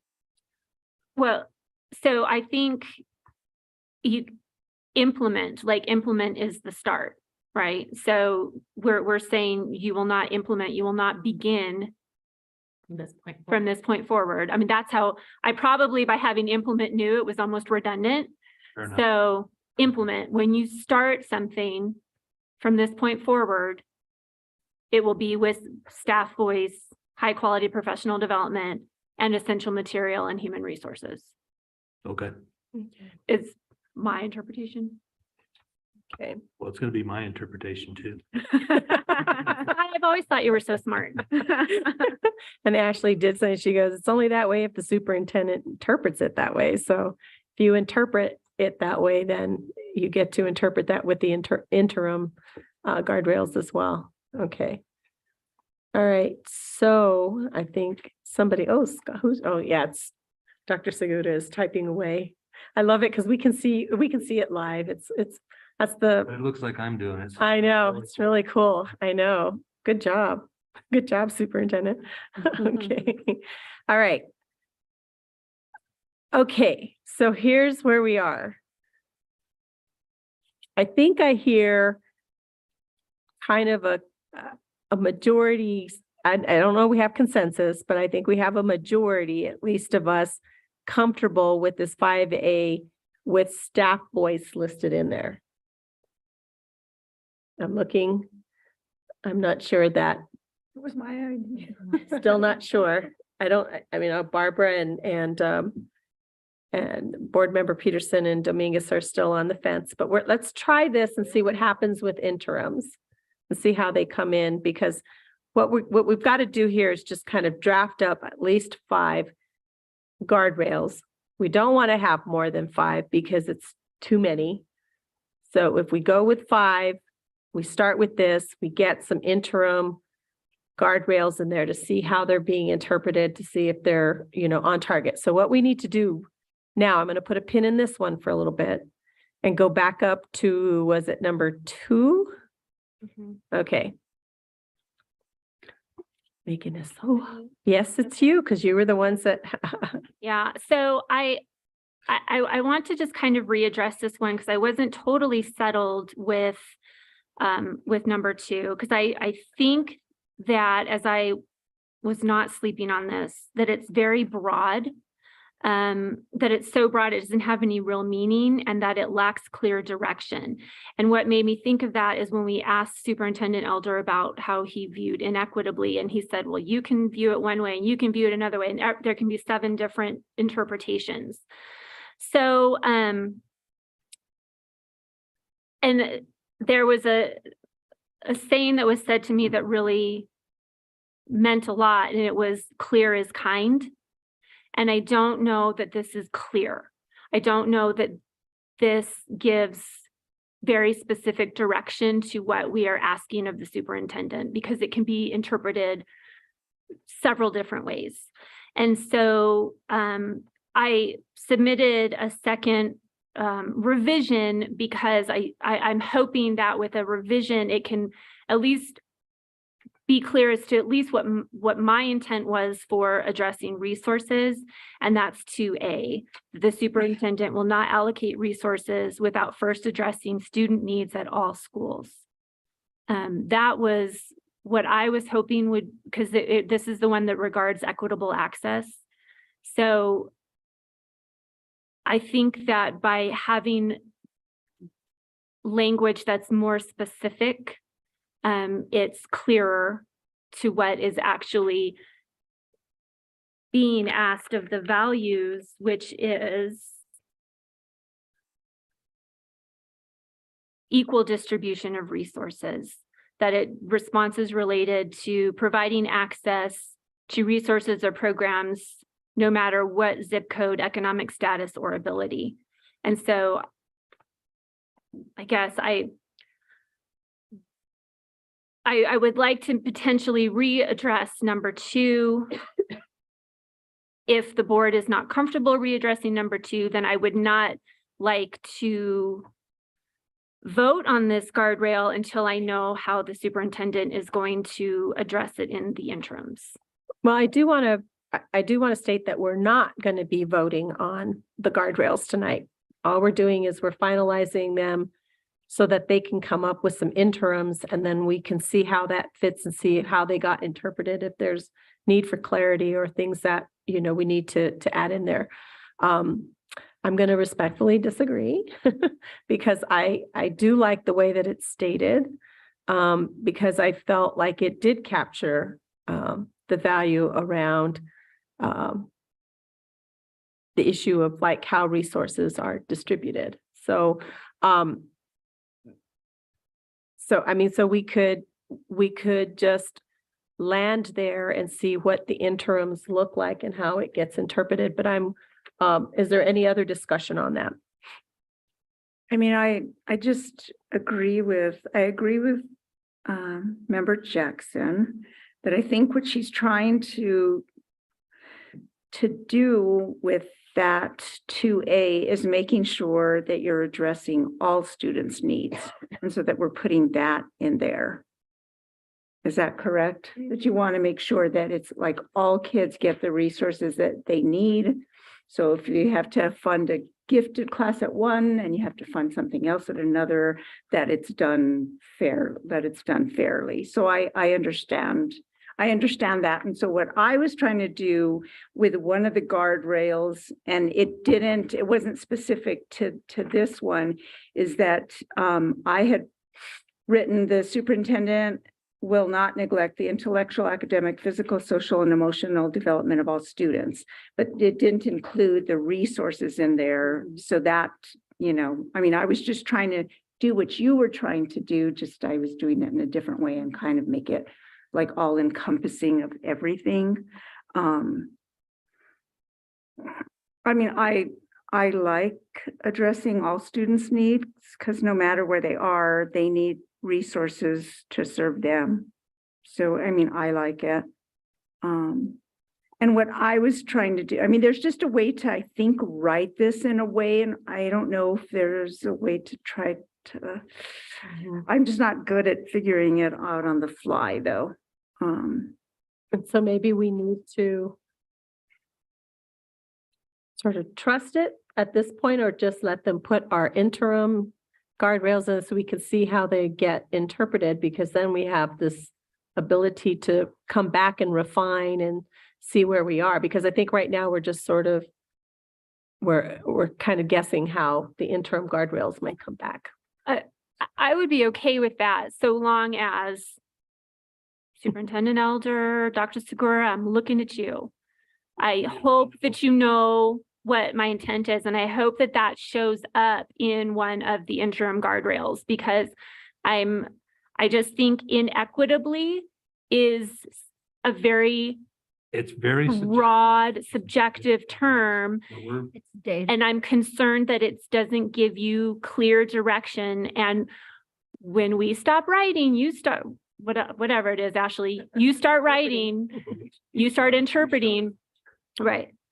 I just want to make sure that it is interpreted so that all of our students' needs are met. When I made the comment 2 weeks ago, I meant it. I do think that each of you brings a different definition of inequity to the table. And it's going to be, and I understand the interim guardrails, and this one, we talked about this quite a bit, and we're like, well, what does that look like? Trying to develop interim guardrails is going to be interesting because there could be quite a few. Or do we make just I don't know if we go big, if we go small, we haven't really decided this yet. Our initial suggestion had something to do with making sure that there was baseline sufficiency at each school, which I think is what you're trying to get to, that schools have, sufficient operations. I'm going to tell you that some of the, for example, in the community supports, remember, they only provide those in schools that have higher need, right? So theoretically, you've already established some inequities. It's not equal, it's equitable. Right. So that's where I get nervous when we again, with that term, and then leaving it completely open. But we can play with it and bring it back to you and say, okay, here's what we're suggesting. My feeling is you may want to rework it at that time, but we'll see. These are pretty smart people behind me and they're pretty capable. So we'll see what they come up with. But I don't have any problem with your amendment. I think it clarifies for me what your intent is. I think I need from all of you, a sense, but we'll try. But I agree, it's very broad. I mean, is there a way that we could, like in guardrail 1, if we could, what I was trying to do is look at all of these and try to combine them. So if we have guardrail 1 and we're talking about community-based wraparound that isn't everywhere, it's not at every school, and support systems, but there are support systems at every school. So if we would just say the superintendent will not allow, how I had written it is the superintendent will not allow funds, resources, services, and support systems to be allocated unfairly or inequitably, but I get the inequitably.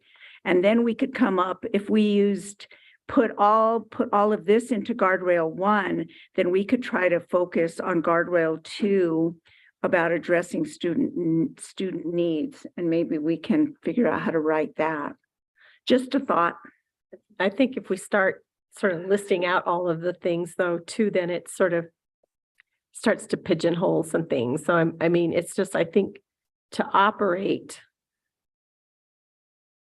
implies to me, it implies all of those things. It implies staffing, it implies budget, it implies the resources that you need to do that. Because you need them all. Yeah. I don't know. I don't know. So I guess I kind of feel, so guardrail 1, I think is fine, because that, the way I interpret that, it addresses funds, resources, those needs, right? The wraparound needs, the like our Title I needs, kind of. So then the second guardrail addresses the all. I think that I'm trying to get to the all of where do we include all of the students, because guardrail 1 addresses kind of like and correct me if I'm wrong, the Yazzie Martinez, the ones that we've addressed in the first goals, right? That those are the ones that need the wraparound services and the support systems and all of that. So where do we address the all? Where do we address the other 30%? And that's what I was kind of hoping Guardrail 2 would do, was address the everyone. Doesn't support systems apply to all?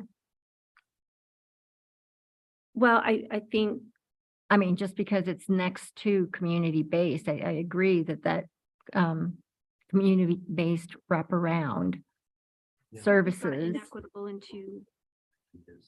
Well, support systems is only addressing those that need the support. So But what Member Jackson is talking about is all students, not, okay, yeah, but that's what. El Dorado students, right? Let's just take their circumstance. They needed a wellness room. They're not, yeah, I mean. Somewhere. And they needed that support system. They got it. So what I'm suggesting is inequitable distribution of school and or community-based wraparound services and support systems that applies to everybody. I understand where Board Member Jackson's coming from here. You want to make sure that there's sufficiency at schools that don't necessarily receive additional resources so that those kids don't come up short. And I get you. So what I think though, so just again, when we look at Guardrail 1, and since you brought it into the conversation, the inequitable distribution of school and or community-based wraparound, it's going to be inequitable because it's designed that way. So when I'm not allowed to, I don't know what that means if I'm not allowed to accept those. When we talk about not allow resources to be allocated inequitably, I get nervous because I think you all will define inequitably probably differently than other people will. And I think even across the group, you will define it differently. There's going to be built-in inequities because some schools are going to receive monies that other schools will not. Just, that's how it works. That's how the system's designed to work. So, and it's not APS, that's state federal funding.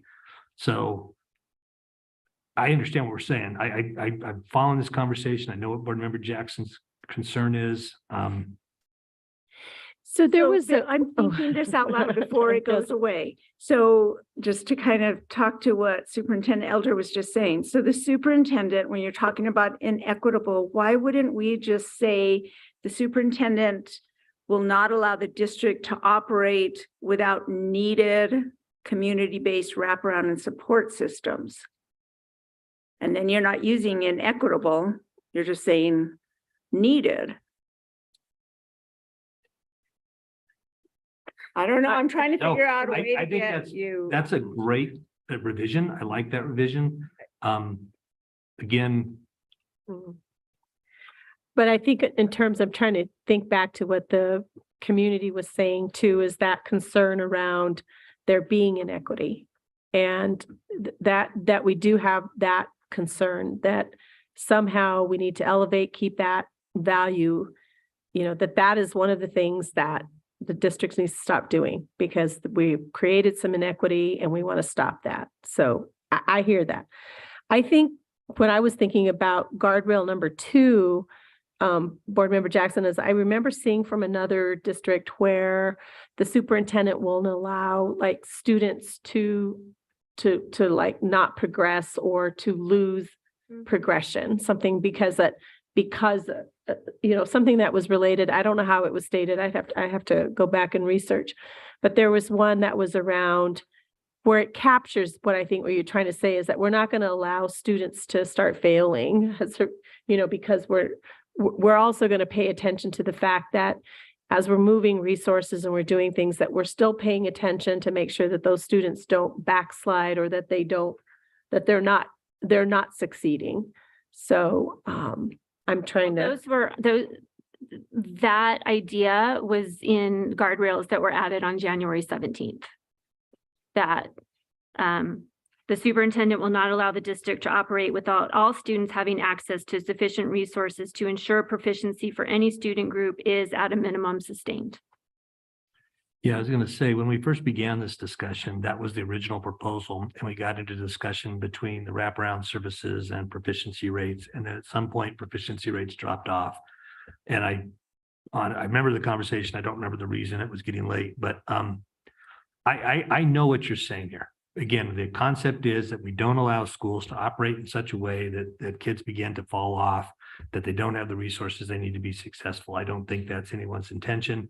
If you leave it worded as it is, we will bring back some interim guardrails, and I kind of have a feeling that's when we'll get into, maybe we need to reword it a little bit, but maybe it'll be more specific to how you want to reword it at that time. But I do think, Board Member Jackson, I believe we understand where you're coming from, and as for the rest of the board, I think I understand as well.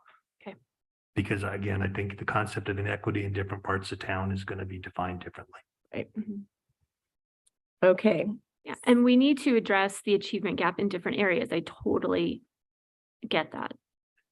But let's make sure that the ones We don't create we new don't ones. create new ones. Yes, exactly, exactly. Exactly. Okay. All right. So Go ahead, board bit- member. just a bit of wordsmithing for guardrail 1. It's basically what Board Member Mueller-Ottergun proposed, but it might read better to say the superintendent will not allow the district to operate without equitable distribution of school and community-based wraparound support systems based on need. Or it could even take out totally inequity. We understand what it is, so it just says based on need. So I'd like Will- to pose an addition to that actually, or a revision, excuse me. Mhm. We suggest instead of the word need or needed, that you use the word necessary. The concept is that anyone can take a want and turn it into a need, but ELL, special ed are necessary. That'd be good there then, without necessary. And where would you put that? I think you had said something about inequitable I don't remember, it was something about student need and or needed programs, and instead of inequitable. And we just So you'd say- necessary. So you'd say without. So it should operate. Without Will necessary. not allow just to operate distribution. Without without necessary. necessary distribution of school and other community-based wraparound services. How do you all feel about that? I can't even remember now. So the superintendent will not allow the district to operate without necessary. Distribution of school and other community. Okay. I guess I'm concerned about losing the concept of inequity because that was the number one thing that we heard from the community. Number one, equitable access to / distribution of resources. And I think keeping inequity as a concept is important. I would point to the Columbus City Schools guardrails as you're looking to develop your interims, because their guardrail number 3 is align resources equitably. But their interims, for example, start with Columbus City Schools will develop a multidimensional measure of student need to inform an equitable budgeting process. That is quite aligned to the student budgeting process that the finance office is already related to, or is already working on, and some other measures if need. So I think there's ways to capture this concept around need and necessary resources without losing the terminology or the concept of inequity, which is important because that was, again, the number one thing that we heard. Okay. So based on that, just have it read, I think inequitable starts being very vague. So if it said without equitable distribution. I mean, with inequitable or without equitable, it seems to It me means like the with same thing. inequitable, it means the same thing. Same thing. I does. think, Yeah. I think negative after negative gets hard. Mhm. I think if we put the affirmative word is equity. And so I think that if we leave the affirmative word is equity, putting the negative in the other spot just makes it read better. without equitable distribution of school and community-based wraparound. And we know it's just like differentiating instruction. It's giving students what they need. So I'm just gonna jump in. Go ahead. Real quick, because here's what I'm seeing what's happening. Like the more we're focusing on like specific verbiage, we're starting to add our own definitions and we're veering away from what came back from the community. Like a lot of these are, it's like we have some solid statements here and some solid guardrails, and we're tweaking it in a way sometimes where it meets our need versus what the community wanted. Just my observation from the corner. I mean, I know, it's just like, I mean, it's like we're creating like vagueness where there isn't any. I mean, I think to me, yeah, it's. And Ashley said, thank you. She just Thank texted you. me. So good. Yeah, because I'm with you too. Thank you. Because I don't think that it's, Well, and it's very possible that these questions will be answered when we see the interim guardrails. Yes. Yeah. Okay, so I'm going to wrap it up here. Let's wrap up here. So let's just go with guardrail number 1. What did we add? Something necessary? No. Good. Okay, we took it out. So we're just let's leave guardrail number 1. Let's leave guardrail number 2. Let's go with guardrail number 3, that the superintendent will not allow curriculum instruction that is not district and standards aligned, challenging, culturally, all that. I think we all had agreement on that.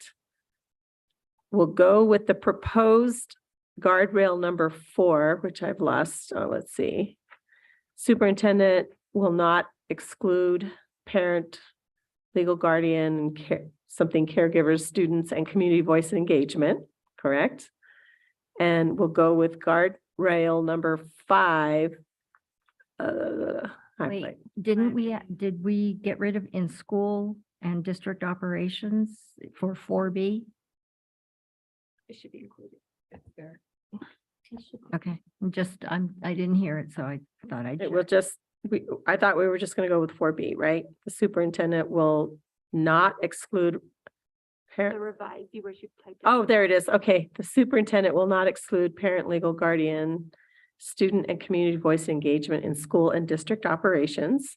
Okay, that's the revised. And number 5 revises the superintendent will not implement programs or procedures in schools without staff voice, high quality professional development, essential material and human resources, essential materials probably, and human resources. Yeah. So, And when I wrote that, I actually meant essential to be the modifier for both material and human resources. So we need to take the comma out from behind material. essential material and human resources? Essential material and human resources. So Okay. essential modifies material and human. Okay, The 4th one? On 5A, 5, take the comma out after material. okay. All right, so those will be the 5 that we could start with. And then we'll come with some interim guardrails in there, see how they're being interpreted, and then we can adopt them and finalize this piece of work on this side. So where we are is we've got our goals identified for sure. We just made the revisions to 1 and 2, but we have 3 and 4, we're fine on the goals. We still need interim goals so that we could look at those as well, which will be the next piece that we need to do. And with the guardrails, once we get the interim guardrails, then we're going to be adopting our guardrails. Can't adopt them just yet because we need to see those pieces together. Just a question, are we going with the guardrail 2 with Member Jackson's? And then they were gonna, or we No. are gonna leave it how it was? I believe we're going to leave it how it is. Superintendent will not allow resources to be allocated inequitably. And we're going to go, because Board Member Jackson has clearly stated, and we're going to see how that comes with the interims and see how that supports all students. Okay. Ashley, do you want to pipe in here where we are at this point? Is that a good stopping point for us? Can I ask a question? Yes, it is a very good stopping point, and I think that you are all on the right track and with the plan that you have to see your interims and then adopt and not adopt anything until you see them. Okay, so go ahead, Board Member Gonzalez. My question is, when are we going to see the interim goals? Since we were instructed not to adopt goals without seeing interims either, when is that coming? So Board Member Gonzalez, I remind you that we're writing interim goals, interim guardrails, and we're trying to do the strategic plan at the same time, plus run the district. We are probably looking at about 2 to 3 weeks for everything to get put together, because we also have a lot of homework on the strategic plan that we've got going on at the same time. So I've got Dr. Bowman's team is working on interim goals related to the academic performance goals and getting us the actual numbers for the AP dual credit, so forth. And then we've Dr. Gutierrez's team is working on which tool we're going to use for the SEL goal, and that'll define the work there. So we should have we're working on it as rapidly as we can. Do you feel comfortable bringing that to the first regular board meeting then on March 1st? Gives us a goal. Okay. It's a lot. It is. It's a lot, and but we are working on it. So, I mean, I feel pretty comfortable with Dr. Bowman's team and Dr. Gutierrez's group working on what they've got going on. So I think probably the goals I feel pretty good about. Guardrails we'll start working on, tomorrow, and move forward. We'll have to put a process together and figure out who's there's levels of responsibility with all of this and who's actually doing what. So we got to make sure we bring those right people in so we engage their input on this too. So that gives us some time, because I know that there's some coaching with Ashley coming in too, working with the team, because I believe that's going to happen next week, or week after. So that will give us time to make sure that it's really refined. We've got those pieces in, and we can start focusing on, as a board, on the next pieces for us around our self-evaluation and also the monitoring pieces and the schedule of how we'll get that done. So there's a lot of pieces that are going on in tandem, and I think we're on a really good schedule, because all of these are going to also be effective next school year too. So we're setting this all up and we're getting the path ready to go forward. What I like that we've already done with the goals that we have, and I will say, Superintendent, I really appreciate that you have done a lot of communication around this work and what's happening. You've shared with your staff and where we are, because it's already starting to set the path in terms of the expectations, especially around the goal conversation in terms of where we are. So I think we're in really good shape in that regard. I know, in speaking with Ashley, she gives us a lot of applause on the back end, saying that, we have made incredible strides in a short period of time in the work that we've done. So I'm feeling pretty confident there. And I don't know, Ashley, if you wanted to pipe in on anything else on that. Yeah, so just that you all have made a tremendous amount of progress in a very short amount of time. So please don't lose the sight of that. And I'm really excited to be with you all next week in person, in real life, to see your faces and hug your necks. So good job today. So I guess my only concern is that on this, we had consideration for approval of focused guardrails, and we're not going to do that. So it was a discussion action, but we're not going to be approving these, because I think what we want to do is do them in tandem. So I think the action that we can go ahead. The action that we will take is to table. But sorry, before you make that motion, I would like to kind of set an action item for this process, and I would like to request that March 1st, we see interim goals and interim guardrails. That's 4 weeks. This work has already started, I'm assuming, and so 4 weeks, I would assume would be enough that we could at least start to see some interim goals and guardrails Yeah. by March 1st. Don't think that's a problem. I just, like I said, just, it's not the only thing that we're working on in conjunction with this type of work. So. Yeah, no, I get it, but I've learned that unless we set a date and unless we say that something has to happen, things kind of get pushed off a lot. And so I would like to clearly state for the record, March 1st is when I would like to see. I think So, that's. would you like to make a motion? Why, thank you. I would like to move that we table agenda item 5B, consideration for approval of student outcomes focused guardrails. Can I have a second? This is Crystal, second. Can I have a roll call on that, please? Peggy Mueller Aragon, Yes. Danielle Gonzalez, Yes. Barbara Peterson, Yes. Crystal Tapia Romero. Yes. Josefina Dominguez, Yes. Courtney Jackson, Yes. Yolanda Montoya Cordova. Yes. Okay, so our next item is just is a report on the strategic plan as it aligns to the student outcomes. This is discussion. Superintendent Elder is just going to give us an update on where we are. Right, it's a very brief. So since my last update on January 18th, a number of activities have been completed within the strategic plan. So as I shared before, Attune created a scope and sequence for the strategic planning process that aligns with the board's goals and guardrails work. On the 18th, I informed you we would, 1, codify a draft set of priorities as an internal team, responsive to the board's goals, goals at least, and the organizational analysis that has been completed. So those priorities are clear expectations, mobilizing all staff around a clear plan grounded in a culture of high expectations and accountability to achieve academic success for all students, rigorous instruction, supporting leaders and teachers to provide students with rigorous, culturally sustaining grade level instruction that leverages high quality instructional materials and continually responds to students' progress, engage students, cultivating safe schools and classrooms to keep all students engaged in their learning by ensuring they each have access to robust academic and social emotional learning opportunities that meet individual needs. And finally, responsive and coordinated systems, establish clear district systems for managing resources and communicating and supporting schools and families in a way that authentically responds to students' needs.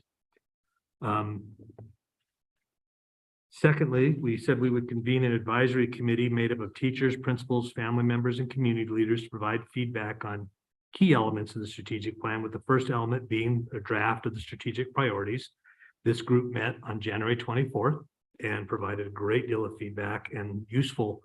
And as a matter of fact, that's where the language change came for tonight's goals 1 and 2 was from the advisory group. They will meet again on February 15th, which is going to have a little bit of a conflict with the board meeting that night. But I think the only person that's really directly impacted is me. And then finally, we are identifying and sequencing multi-year initiatives aligned to the strategic priorities by the end of February. We are completing this work over the coming weeks. And as a matter of fact, I'll take this opportunity to remind the cabinet that they have homework due tomorrow. And I noticed many blank forms as I completed mine today. So, but there is some work around those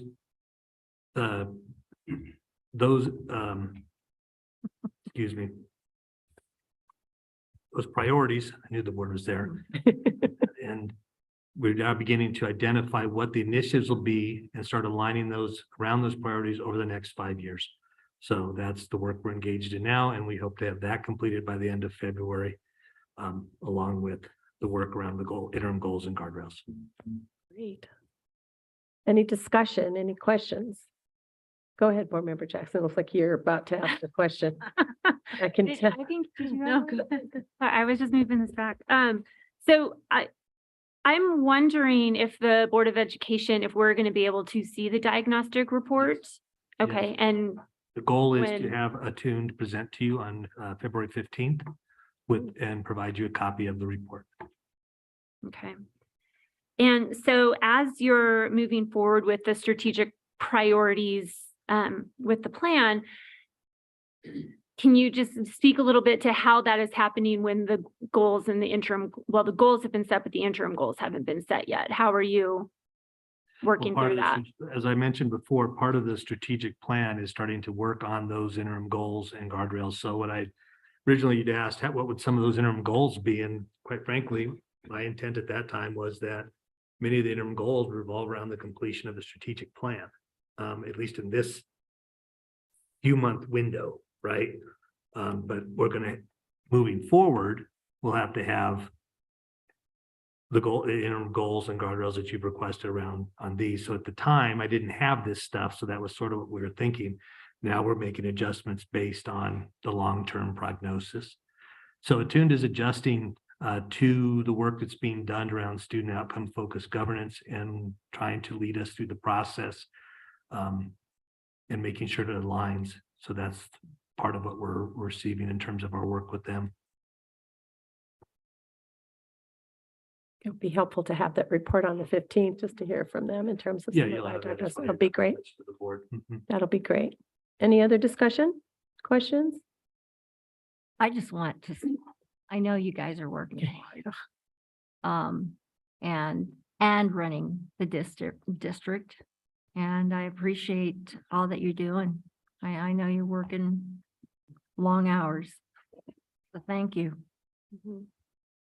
I just have a really quick one, Superintendent. So I know this is an advisory committee. So how much will their input be taken into consideration? Is it, are you going to really listen to them, or is it going to be a lot of, no, I'm just asking, just like some advisories, you get the advice and then you do what you want. I mean, I've been on committees it's eh. They had some really interesting advice. And so I know Attune made some adjustments in our priorities and brought those to us and said, what do you think about this? What do you think about that? And so that's still an ongoing, that was what they represented, the priorities. They gave us advice. There was adjustments made. We're listening. And like I said, one of the members made the comment about the goal, about the settlement. And we went, oh, that's a really good point that none of us caught. Thank you for catching that. And so we made the adjustment tonight. So we're listening. And we are making adjustments based off what they're giving us. There was a productive meeting. Attune does a good job with the facilitation. It's a large group. They do a lot of small breakouts. They do a lot of moving people around. So people actually get a chance to actually talk and not just be talked at. Okay. And I don't get to say much at all. So that really gives them a chance. I bet you like that. There are moments. Well, I wish you a lot of sleep after March 1st. No, I don't think he gets any better. But anyways, thank you. Any other comments? Courtney Good. asked my question. Okay. You're good. I just want to say also, thank you to the staff I know and superintendent. I know how hard you are doing this as well during the session, because we've also got a 60-day session. It's a little crazy over there, and there's a lot of activity going on around education. And I really appreciate just how much, is being done to also pay attention to that and keep up with what's happening in the session, because that's also going to impact us, especially with, the bills that are being proposed around just extending time, day, whatever that's going to mean. Changes in graduation credits does definitely require us to be ear to the ground, not to mention just changes in healthcare premiums and what's being proposed there as well. So I appreciate the work. All right, so now this next one is going to be pretty quick. And then I think after this, because we're going to be going into executive, so we can take a break then. But the next item is consideration for approval of the process and the timeline for the 2023 Superintendent Summative Evaluation. And so on top of all this, we also have to evaluate the superintendent, and so had a conversation about that, looked at our contract and the way that it's set up. It is just really wonky. So got some clarification from legal too to help us with this piece, because the way that it was set up, and had a conversation with the executive committee, we came up with a timeline that we're proposing. And so submitted that for you all to review, but essentially we would start on February the 27th, and we've got a series of actions that will take us through, but it will get us to actually getting his contract ready for the next school year with in time and meeting the pieces that we need to do on that. Was there any questions about the proposed timeline? I don't have any question about the timeline. I think it looks fine. It's reasonable. I am wondering for the evaluation form itself that we're supposed to respond to online. I'm wondering what that form is going to be. So we're still going to continue to use the same rubric that we started out with. So it's going to be the same rubric, but Joanna Ms. King is helping us coming up with a format and the way that you want to go ahead and describe a little bit about what you've explored on how we will be doing it. Sure, Madam President, members of the board. Actually, what we had talked about probably won't work, but we are working on a fairly straightforward survey that you all will take. It'll be where you rate on a scale of 1 to 5, but also there'll be some room for comments. So we're working on that now. And so what it would be is just what we've done in the past where we do it individually. It all goes this route to Ms. King, and she will summarize that and put that together for us. And that's how we'll look at it as a full summary, but you will each of us will have that. And we'll start out first with ourselves. The superintendent is going to do start out with a presentation to us. We get to hear his review of where he feels like he's been through this. Then we go back and we'll start the evaluation process with the rubric and with the survey that we have, and we'll have a discussion following that. Board Member Gonzalez. Yeah, so my question was, can you help me understand the difference between March 15th and March 29th? So 15th, we convene an executive session. Is the difference that the superintendent is not in the 15th and that he is in the 29th? Right. Let me see. Hang on a second. The board meets with the superintendent. Yes. So on the 15th is when we meet as a board. Without him? Without him. And then there's, okay. Okay. Just want to clarify, Mr. Melendez, I see you. I know that there needed to be an amendment to Superintendent Elder's contract in order to extend this timeline. Has that amendment been drafted and signed? So it was an agreement that he agreed to the extension of that timeline. In writing? Yes. In writing, I signed last week. So when will that? So it should have been as part of our packet for us to review tonight, and it didn't make it up into our packet. Right, so it has been signed by the board president and by the superintendent. We can get a copy to you. Okay. Does it need to be approved by the board? Or is it solely the president's signature that qualifies as the agreement?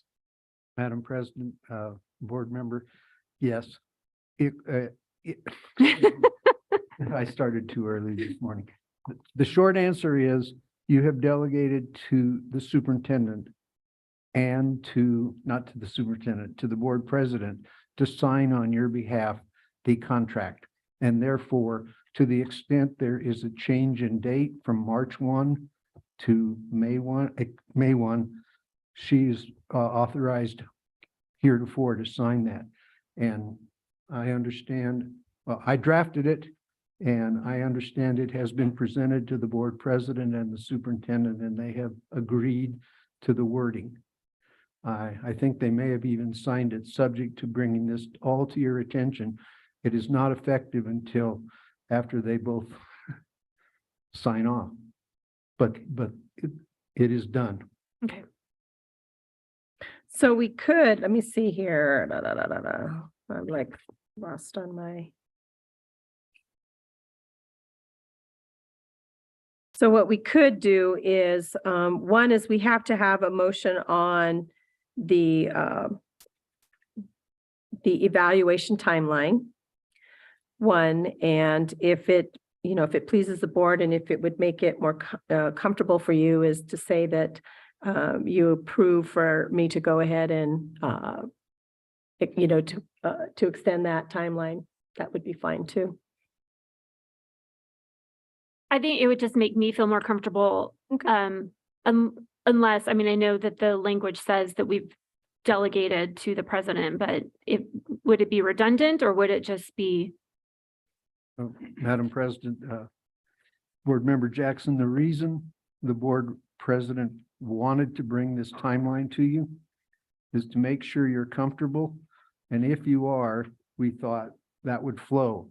But what you suggest is also possible, which is while approving the timeline, which actually would be moving that date from March 1 back to May 1, then that would authorize her to go forward with the signature. Thank you. So do we have a motion? So I'll move that we authorize the president to sign the extension of the contract from March 1st to May 1st. But actually what we need is, I'm gonna go back. Okay. Need a motion for consideration for approval of the process and the timeline. Timeline. So, yeah, so I move to approve the process and timeline for the 2023 Superintendent Summative Evaluation. I'll second. All right. Can I have a roll call, please?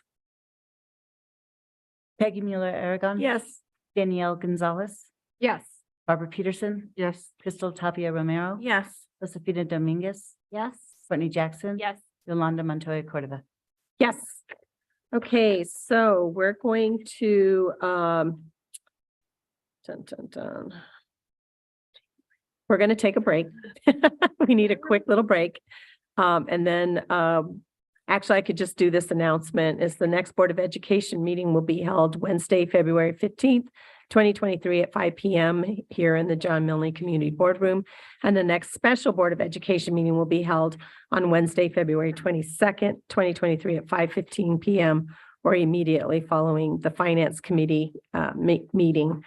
So the next item for consideration, and then because we'll have a break on this, consideration for approval of the APS Board of Education to convene an executive session pursuant to the Open Meetings Act, NMSA 1978, 10-15-1, H7 for the purpose of discussing matters pertaining to pending litigation and attorney-client privilege related to Patricia Maestas versus Albuquerque Public Schools, D-202-CV-2021-03311, and approval to convene an executive session pursuant to NMSA 1978, 10-15-1, H5 for the purpose of discussing bargaining strategy to collective bargaining negotiations between APS and bargaining unit representatives representing APS employees.